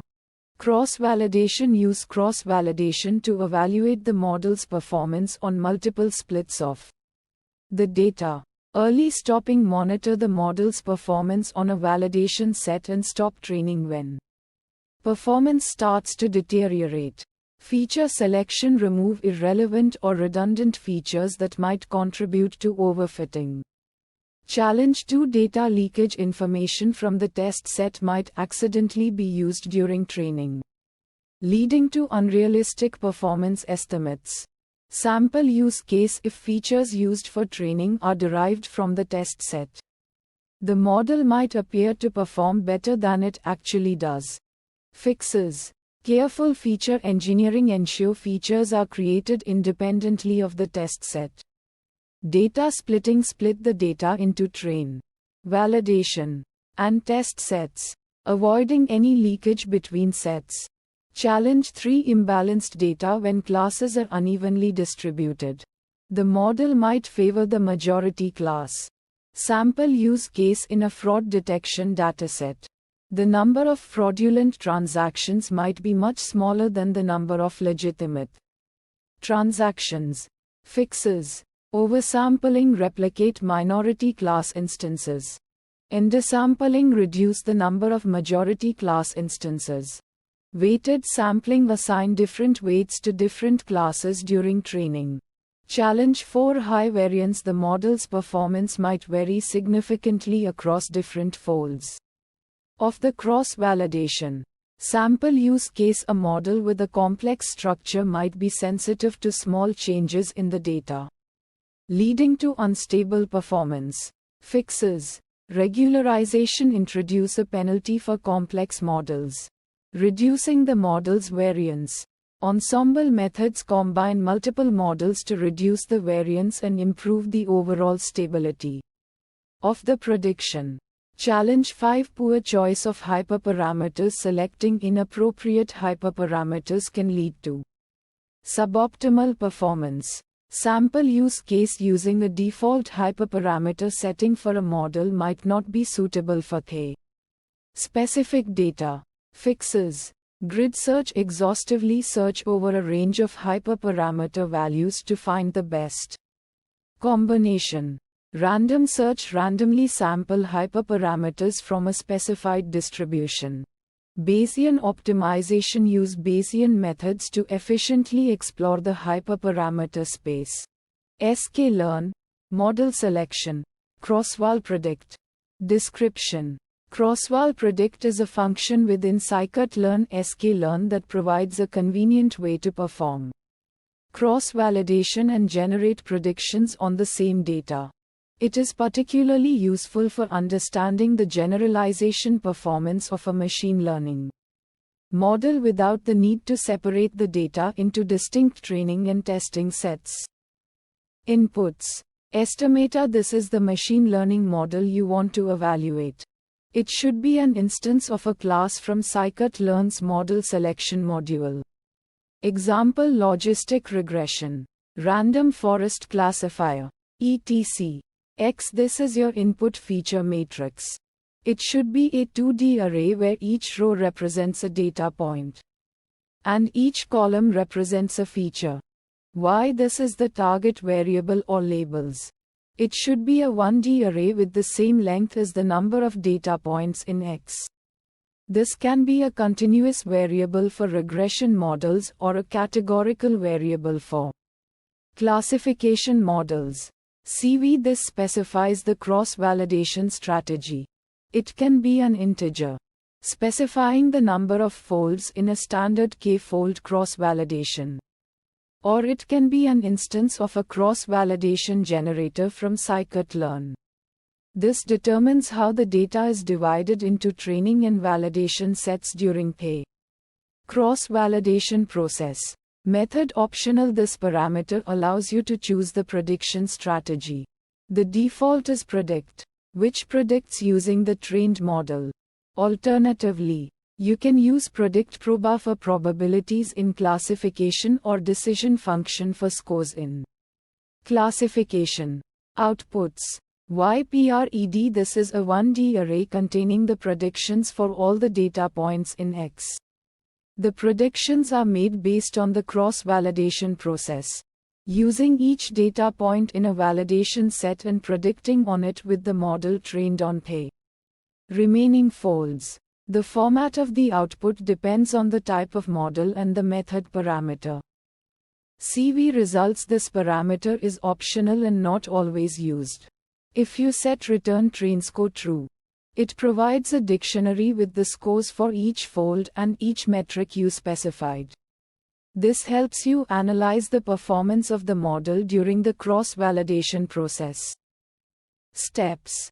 Data splitting. The function first splits the data x and y into multiple folds according to the specified cross-validation strategy. This is handled internally and based on the CV parameter. Model training and prediction for each fold. The function trains the estimator on the data in the remaining folds and then makes predictions on the data in the current fold. This process is repeated for all folds. Prediction aggregation. Finally, the function aggregates the predictions made on each fold to create a single array of predictions.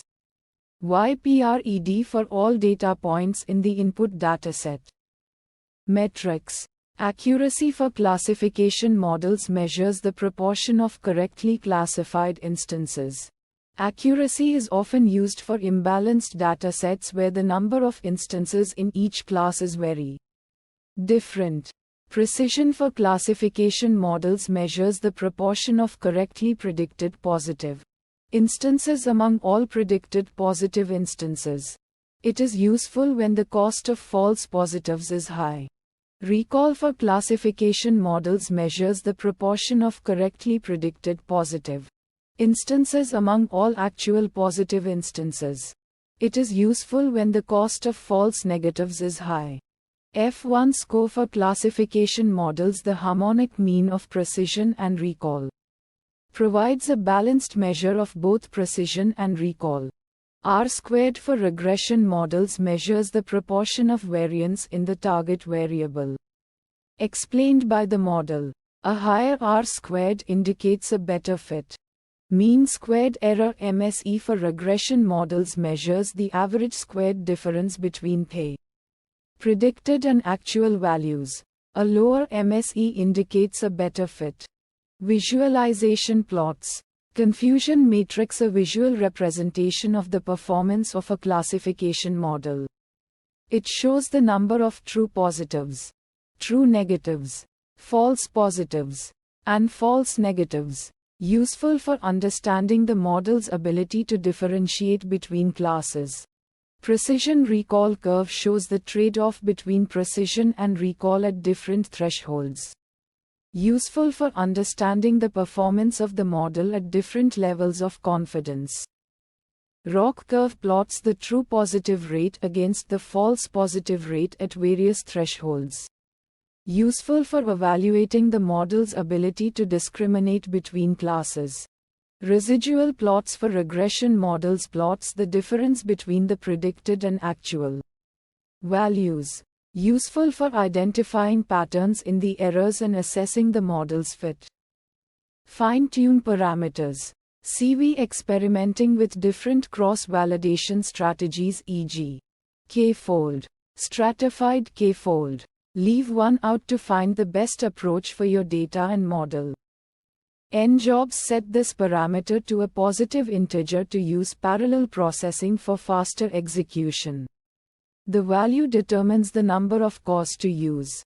Method if needed. Use predict_proba or decision function to obtain probabilities or scores, respectively. For more detailed analysis, uncertainty methods. Confidence intervals. By performing cross-validation with different random splits, you can estimate confidence intervals for your performance metrics, providing an indication of the uncertainty in the model's performance. Bootstrap aggregation bagging. Combining predictions from multiple models trained on different subsets of the data can help to reduce variance and provide a more robust estimate of the models. Uncertainty. Challenges and fixes. Challenge 1. Data leakage. If your data has time-dependent features, splitting the data randomly into folds can lead to data leakage, where information from the future is used to train the model. This can result in overly optimistic performance estimates. Sample use case that resulted in challenge 1. Imagine you are predicting stock prices based on historical data. If you split the data randomly into folds, information about future stock prices might be included in the training data for a fold, leading to an unrealistic performance evaluation. Fixes to challenge 1. Use time series cross-validation strategies that ensure data from the future is not used for training. For example, a rolling window approach where the training data consists of a fixed window of historical data. Challenge 2. Class imbalance. If your data has a significant class imbalance, e.g., many instances of one class and very few of another, standard cross-validation can lead to biased performance estimates. The model may become overly focused on the majority class and perform poorly on the minority class. Sample use case that resulted in challenge 2. Imagine you are building a fraud detection model. Fraudulent transactions are likely to be rare compared to legitimate transactions. If your data is highly imbalanced, the model might overfit to the majority class legitimate transactions and perform poorly at identifying fraud. Fixes to challenge 2. Use stratified cross-validation to ensure that each fold contains a similar proportion of instances from each class. Consider oversampling the minority class or undersampling the majority class to balance the dataset. Challenge 3. Computational complexity. Performing cross-validation can be computationally expensive, especially for large datasets or complex models. The complexity can increase significantly with the number of folds and the size of the dataset. Sample use case that resulted in challenge 3. You have a dataset with millions of data points in a deep learning model. Performing 5-fold cross-validation might take a significant amount of time to complete. Fixes to challenge 3. Reduce the number of folds, e.g., use 3-fold or 2-fold. Consider using parallel processing n-jobs parameter to speed up the cross-validation process. Explore efficient implementations of your model or cross-validation strategy to reduce computational cost. Experiment with using a smaller subset of your data for cross-validation, especially during the early stages of model development.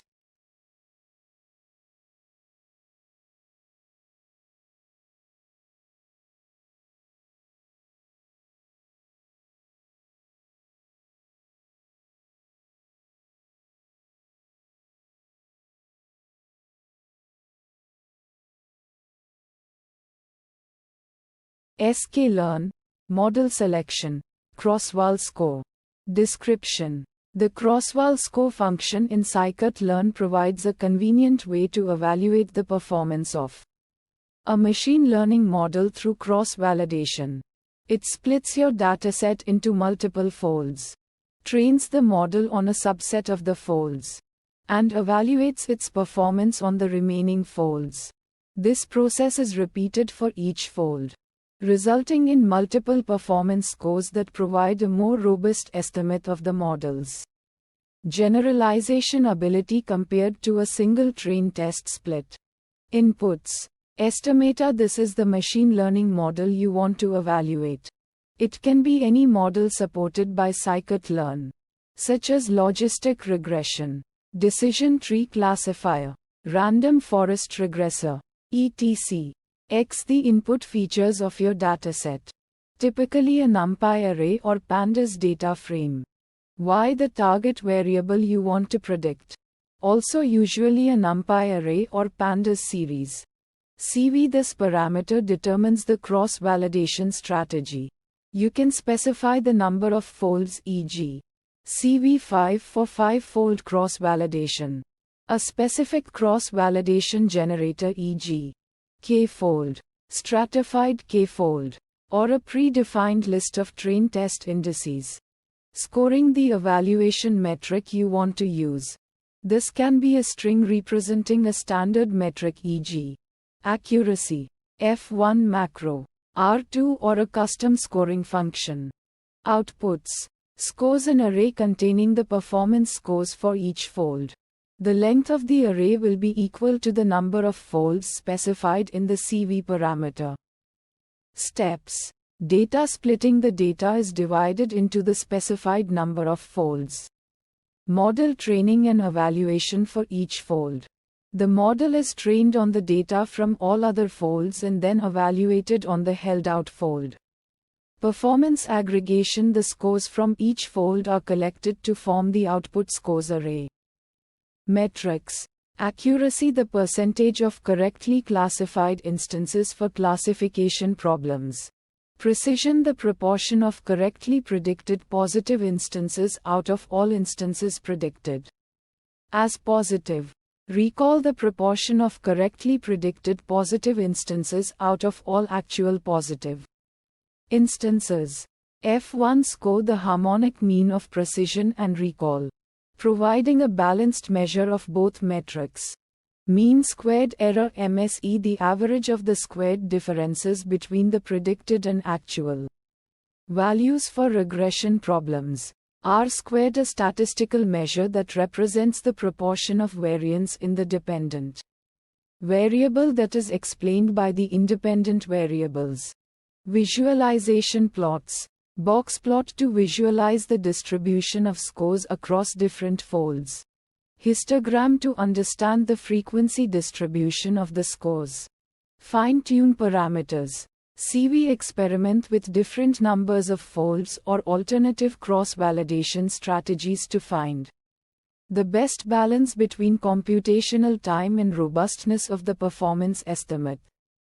Scoring. Choose the metric that is most relevant to the specific problem you are trying to solve. Uncertainty methods. Confidence interval. Calculate a confidence interval around the mean score to quantify uncertainty in the performance estimate. Bootstrapping. Resample the data multiple times and perform cross-validation on each resampled dataset to get a distribution of scores, allowing for the estimation of the variability in the performance. Challenges and fixes. Challenge 1. Overfitting to the training data. Sample use case that resulted in Challenge 1. A model that achieves high accuracy on the training data but performs poorly on unseen data. Fixes to Challenge 1. Use regularization techniques like L1 or L2 penalties to prevent overfitting. Increase the size of the training dataset. Experiment with different model architectures or hyperparameters. Challenge 2. Data imbalance. If the classes are imbalanced, the model may be biased towards the majority class. Sample use case that resulted in Challenge 2. A model that predicts the majority class for all instances in a dataset with highly imbalanced classes. Fixes to Challenge 2. Use techniques like oversampling the minority class, undersampling the majority class, or using a cost-sensitive learning approach to address the imbalance. Challenge 3. Limited data. If the dataset is too small, the performance estimates from cross-validation may be unreliable. Sample use case that resulted in Challenge 3. A model that shows high variance in performance estimates due to limited data. Fixes to Challenge 3. Consider using data augmentation techniques to increase the size of dataset. If possible, collect more data. Challenge 4. Computationally expensive. Cross-validation can be computationally expensive, especially for large datasets or complex models. Sample use case that resulted in Challenge 4. A model that takes a long time to train and evaluate. Using cross-validation. Fixes to Challenge 4. Consider using a smaller number of folds, reducing the number of features, or using a less computationally expensive model.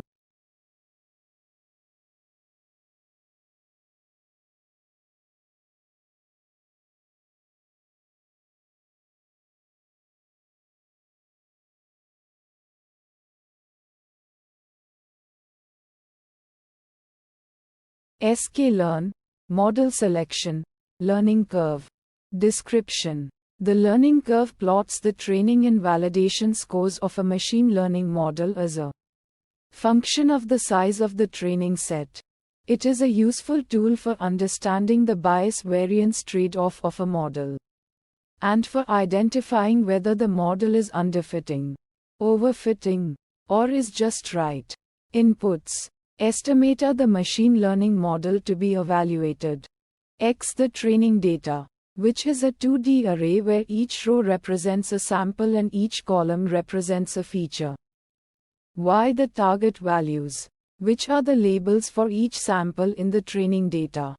Train sizes the sizes of the training sets to be used in the learning curve as a fraction of the total training set size.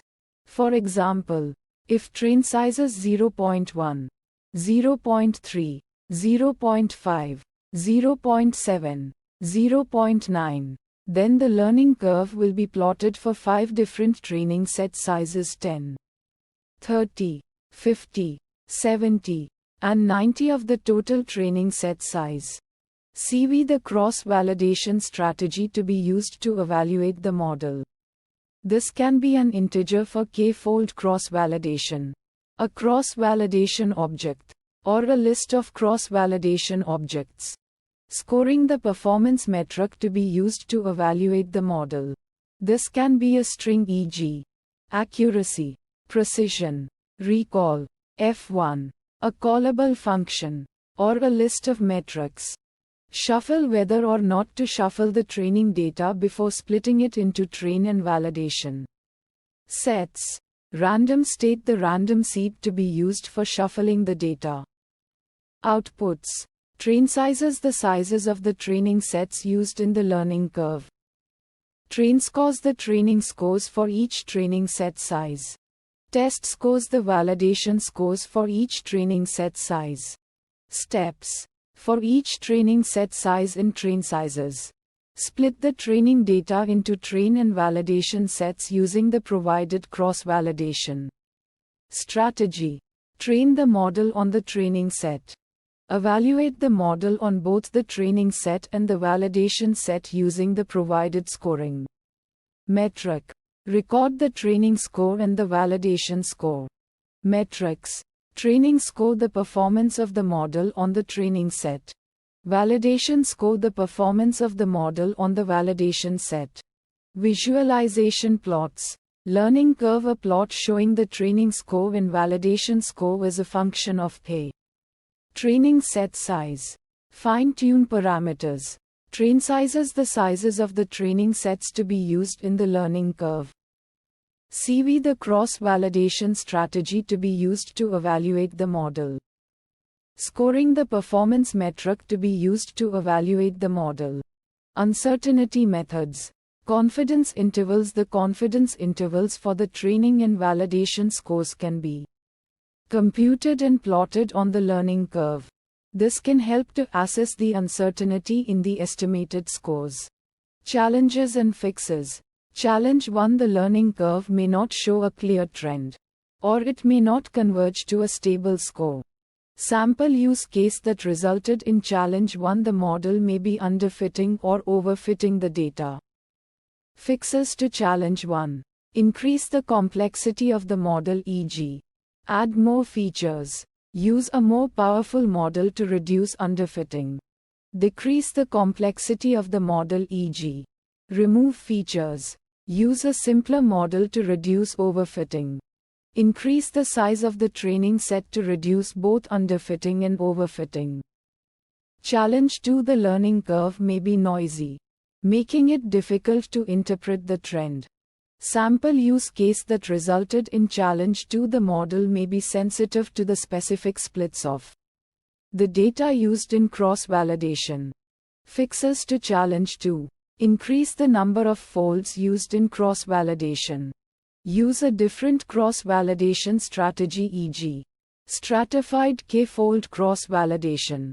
Repeat the learning curve experiment multiple times with different random seeds and average k. Results. Challenge 3. The learning curve may be slow to converge, requiring a large number of training set sizes to be evaluated. Sample use case that resulted in challenge 3. The model may be complex, or the data may be large. Fixes to challenge 3. Use a smaller range of training set sizes. Use a different cross-validation strategy that is more efficient, e.g., leave one out cross-validation. Use a different scoring metric that is less computationally expensive, e.g. accuracy instead of F1 score. Challenge 4. The learning curve may not be informative for all types of models or datasets. Sample use case that resulted in Challenge 4. The model may be a deep neural network, or the data may be very high dimensional. Fixes to Challenge 4. Use a different visualization technique, e.g. a plot of the loss function or the model parameters as a function of the training set size. Use a different metric to evaluate the model, e.g. a metric that is more sensitive to the specific task or dataset.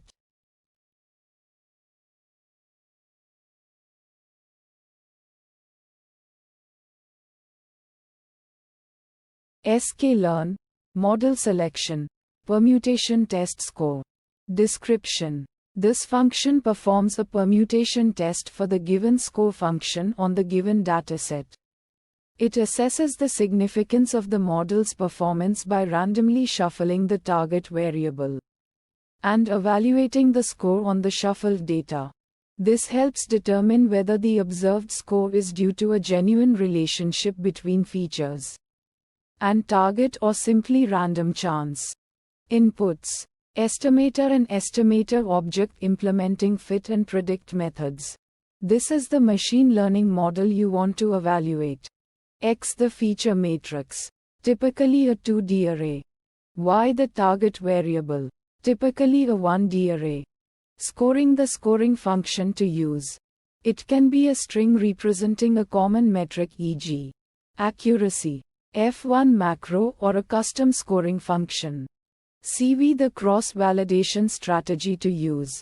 It can be an integer number of folds, a CV splitter object, e.g. k-fold, or non-default 5-fold.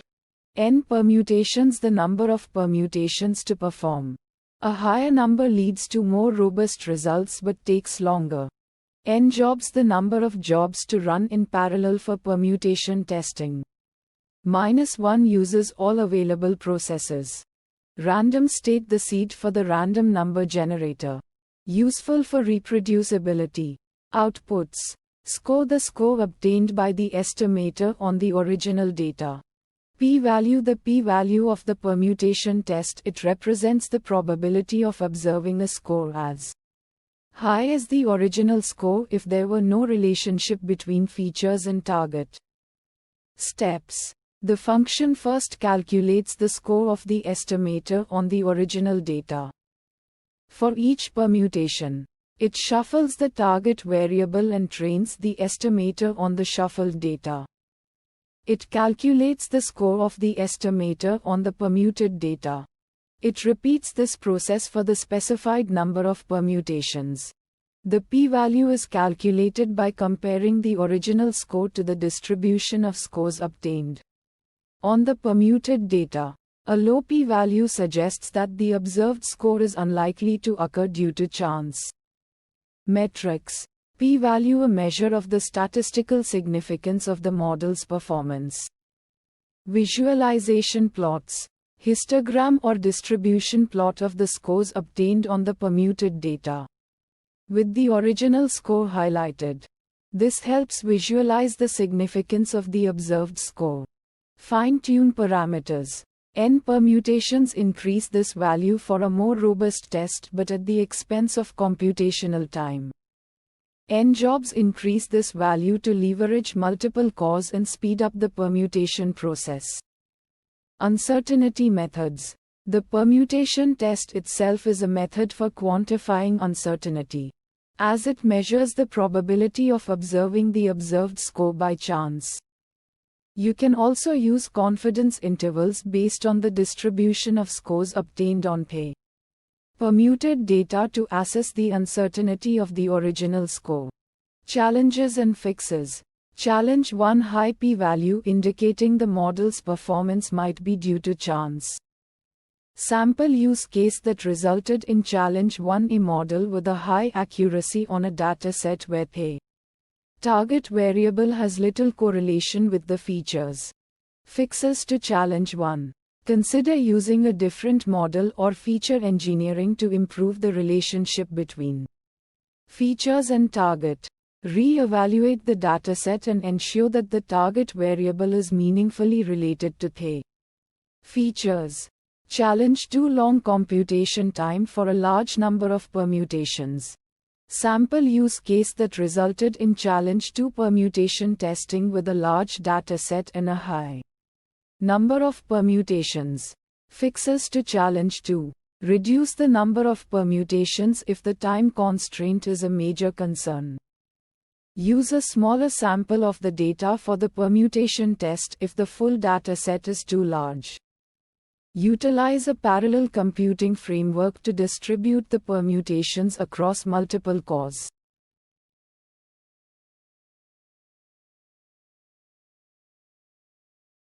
sklearn, model selection, validation curve.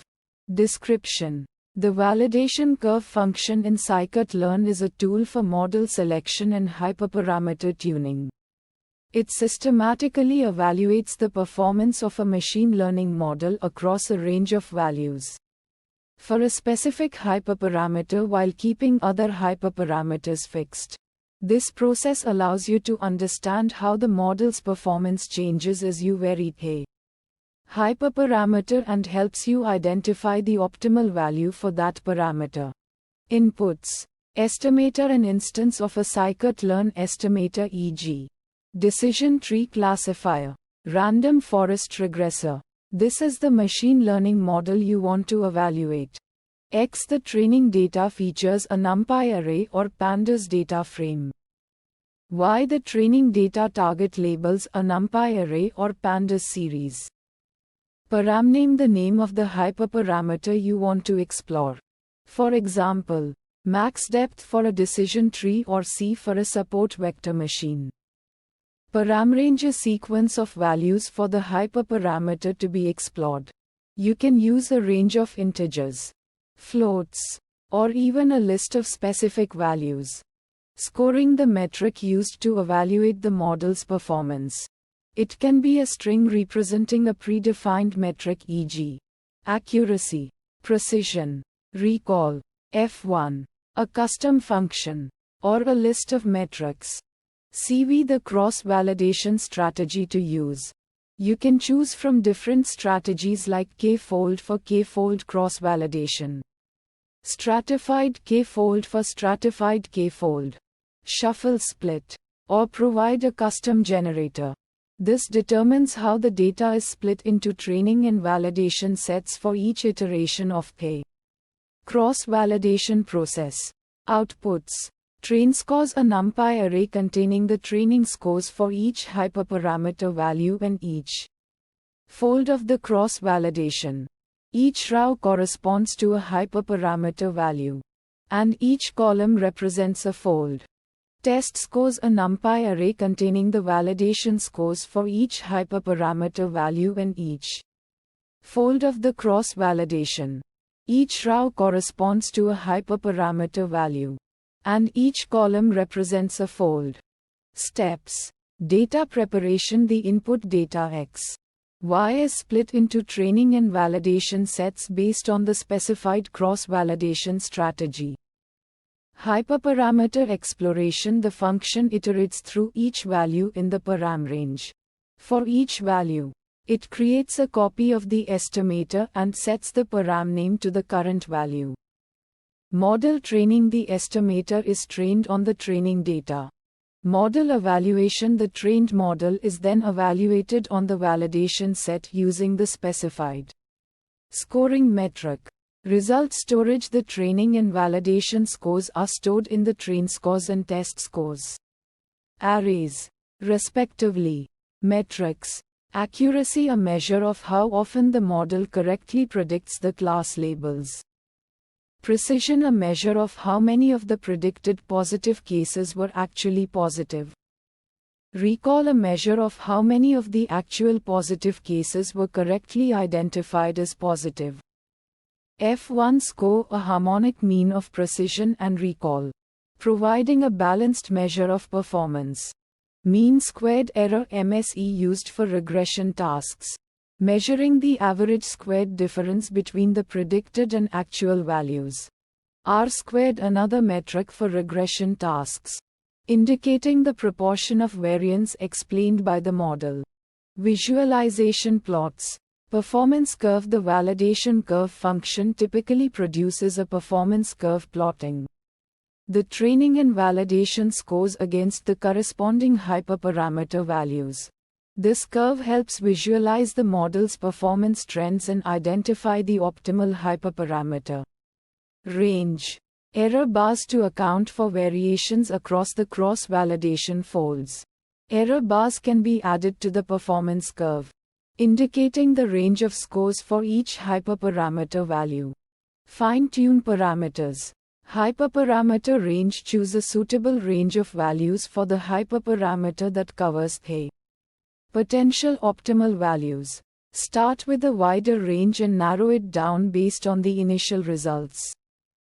Cross-validation strategy. Select a cross-validation strategy that is appropriate for your data and the task. Consider factors like data size, class balance, and time constraints. Scoring metric. Choose a metric that aligns with your goals and priorities. For example, if you prioritize correctly identifying positive cases, you might use precision or recall as the scoring metric. Uncertainty methods. Error bars. The validation curve function often provides error bars or confidence intervals to represent the uncertainty in the performance estimates. This helps assess the reliability of the results. Standard deviation. You can calculate the standard deviation of the scores across different folds for each hyperparameter value to quantify the variation in performance. Challenges and fixes. Challenge 1. Overfitting. If the training scores are significantly higher than the validation scores, it indicates overfitting. The model is memorizing the training data and may not generalize well to unseen data. Sample use case. A decision tree with a very high max depth might perfectly classify all training data but perform poorly on unseen data. Fixes. Reduce the complexity of the model by adjusting hyperparameters like max depth, min sample split, etc. Consider using regularization techniques to penalize complex models. Employ cross-validation to assess the generalization ability of the model. Challenge 2. Underfitting. If the model consistently performs poorly on both the training and validation sets, it suggests underfitting. The model is too simple to capture the underlying patterns in the data. Sample use case. A linear regression model with a low number of features might fail to capture the nonlinear relationships in the data. Fixes.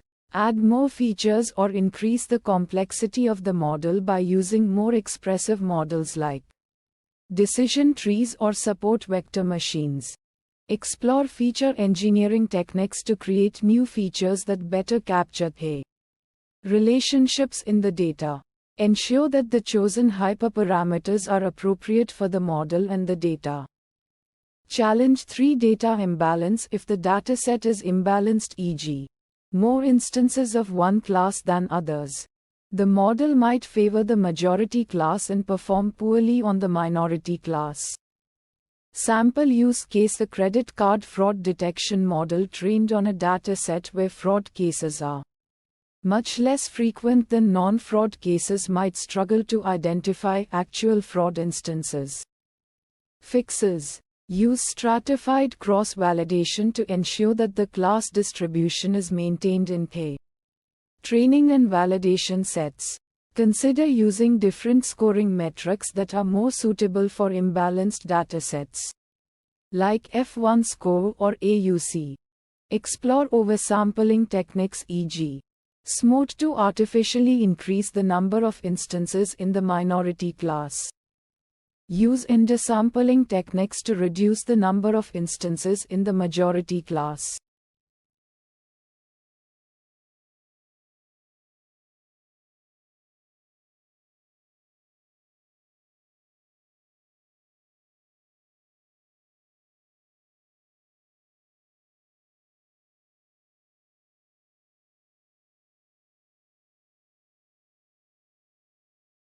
sklearn, model selection, learning curve display.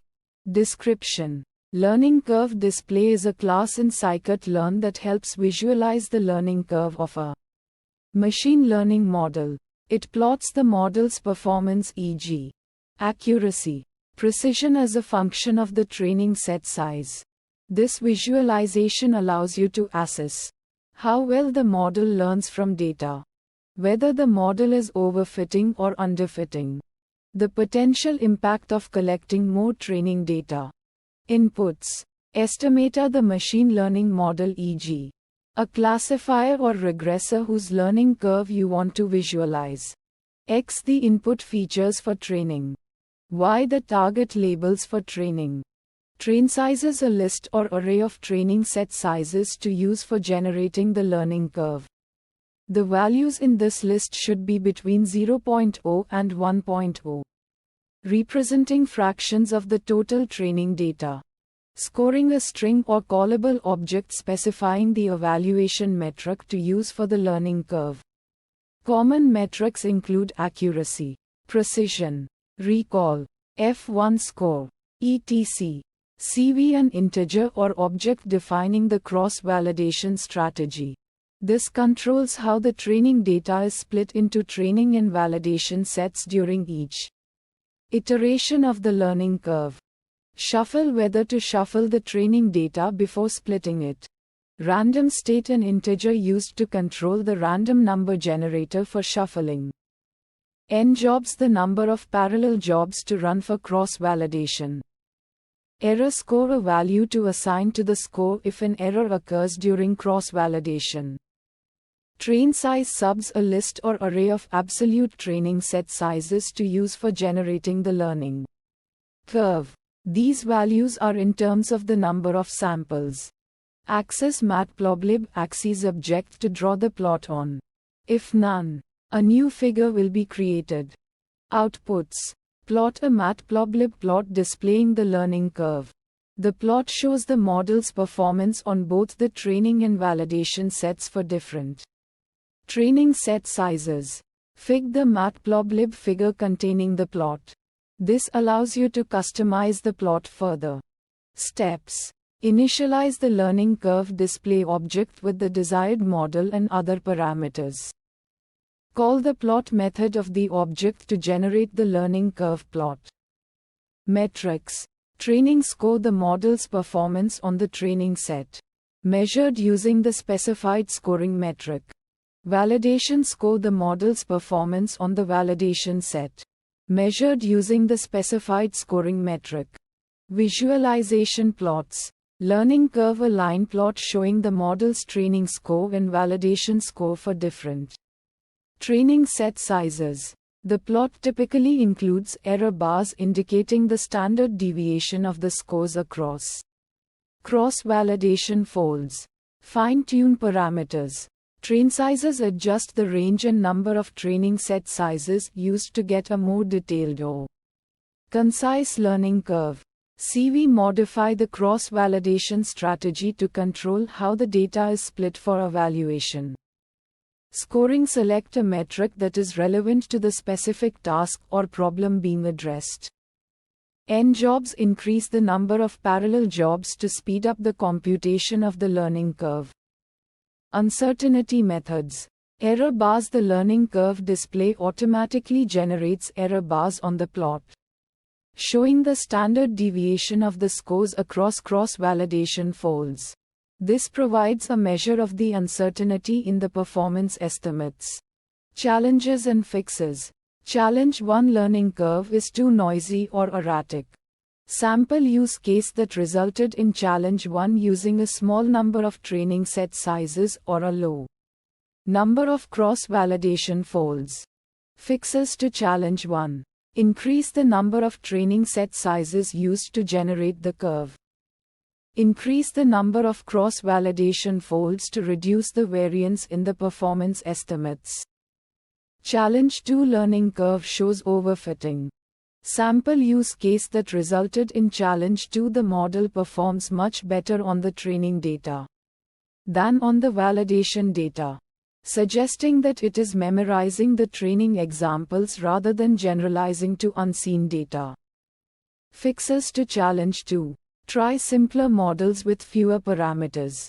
Use regularization techniques e.g. L1, L2 to prevent overfitting. Challenge 3 learning curve shows underfitting.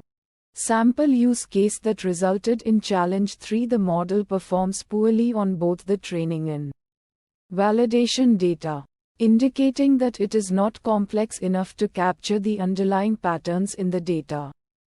Fixes to challenge 3. Try more complex models with more parameters. Use feature engineering to create more informative features. Consider collecting more training data. Challenge 4 learning curve is flat or shows no improvement. Sample use case that resulted in challenge 4 the model's performance is not improving as the training set size increases, suggesting that the model has already reached its optimal performance. Fixes to challenge 4. Ensure that the data is properly preprocessed e.g. scaled, standardized. Check for potential issues with the model architecture or hyperparameters. Consider using different evaluation metrics or data splitting strategies.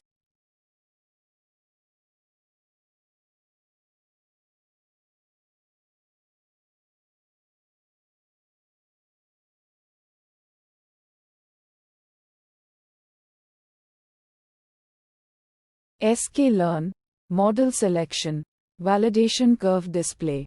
Description: a class to visualize the validation curve for a given estimator. Validation curves are used to determine the optimal value for a hyperparameter by plotting the estimator's performance as a function of the hyperparameter value. Inputs: estimator, the estimator whose performance is to be visualized. Paramname, the name of the hyperparameter to be varied. Paramrange, the range of values for the hyperparameter to be tested. X, the training input samples. Y, the target values. Groups, group labels for the samples used while splitting the dataset into train-test set. CV, the cross-validation splitting strategy. Scoring, a STR or callable to evaluate the estimator's performance. N jobs, the number of jobs to run in parallel. Verbose controls the verbosity, the higher, the more messages. Outputs: validation curve display, an object containing the visualization of the validation curve. Steps: the validation curve is calculated by training the estimator on a range of values for the given hyperparameter and evaluating its performance on a held-out test set. The performance is measured using the specified scoring metric. The results are then plotted to visualize the relationship between the hyperparameter value and the estimator's performance. Metrics: the metric used to evaluate the estimator's performance is specified by the scoring parameter. Common metrics include accuracy, precision, recall, F1 score, and AUC. Visualization plots: line plot showing the estimator's performance as a function of the hyperparameter value. The plot includes confidence intervals for the performance scores. Fine-tune parameters: paramname, the hyperparameter to be tuned. Paramrange, the range of values to be tested for the hyperparameter. Uncertainty methods: confidence intervals, the plot shows confidence intervals for the performance scores, which provide an indication of the uncertainty in the results. Challenges and fixes: challenge 1, the validation curve may be difficult to interpret if the hyperparameter range is too wide or too narrow. Sample use case: if the hyperparameter range is too wide, the plot may show a very flat line, which makes it difficult to determine the optimal value. If the hyperparameter range is too narrow, the plot may not show the full range of the estimator's performance. Fixes to challenge 1. Try adjusting the paramrange parameter to include a wider or narrower range of values. Consider using a logarithmic scale for the hyperparameter axis if the range of values is very large. Challenge 2. The validation curve may be noisy if the number of cross-validation folds is too low. Sample use case. If the number of cross-validation folds is too low, the performance scores may be highly variable, which makes it difficult to identify the optimal value. Fixes to challenge 2. Increase the number of cross-validation folds using the CV parameter. Challenge 3. The validation curve may be misleading if the dataset is not balanced. Sample use case. If the dataset is not balanced, the performance scores may not accurately reflect the estimator's true performance. Fixes to challenge 3. Consider using a balanced dataset for training and testing the estimator. Use a scoring metric that is appropriate for unbalanced datasets. Challenge 4. The validation curve may not be informative if the estimator is not sensitive to the hyperparameter being tuned. Sample use case. If the estimator's performance is not affected by the hyperparameter being tuned, the validation curve will show a flat line. Fixes to challenge 4. Choose a different hyperparameter to tune. Consider using a different estimator that is more sensitive to the chosen hyperparameter.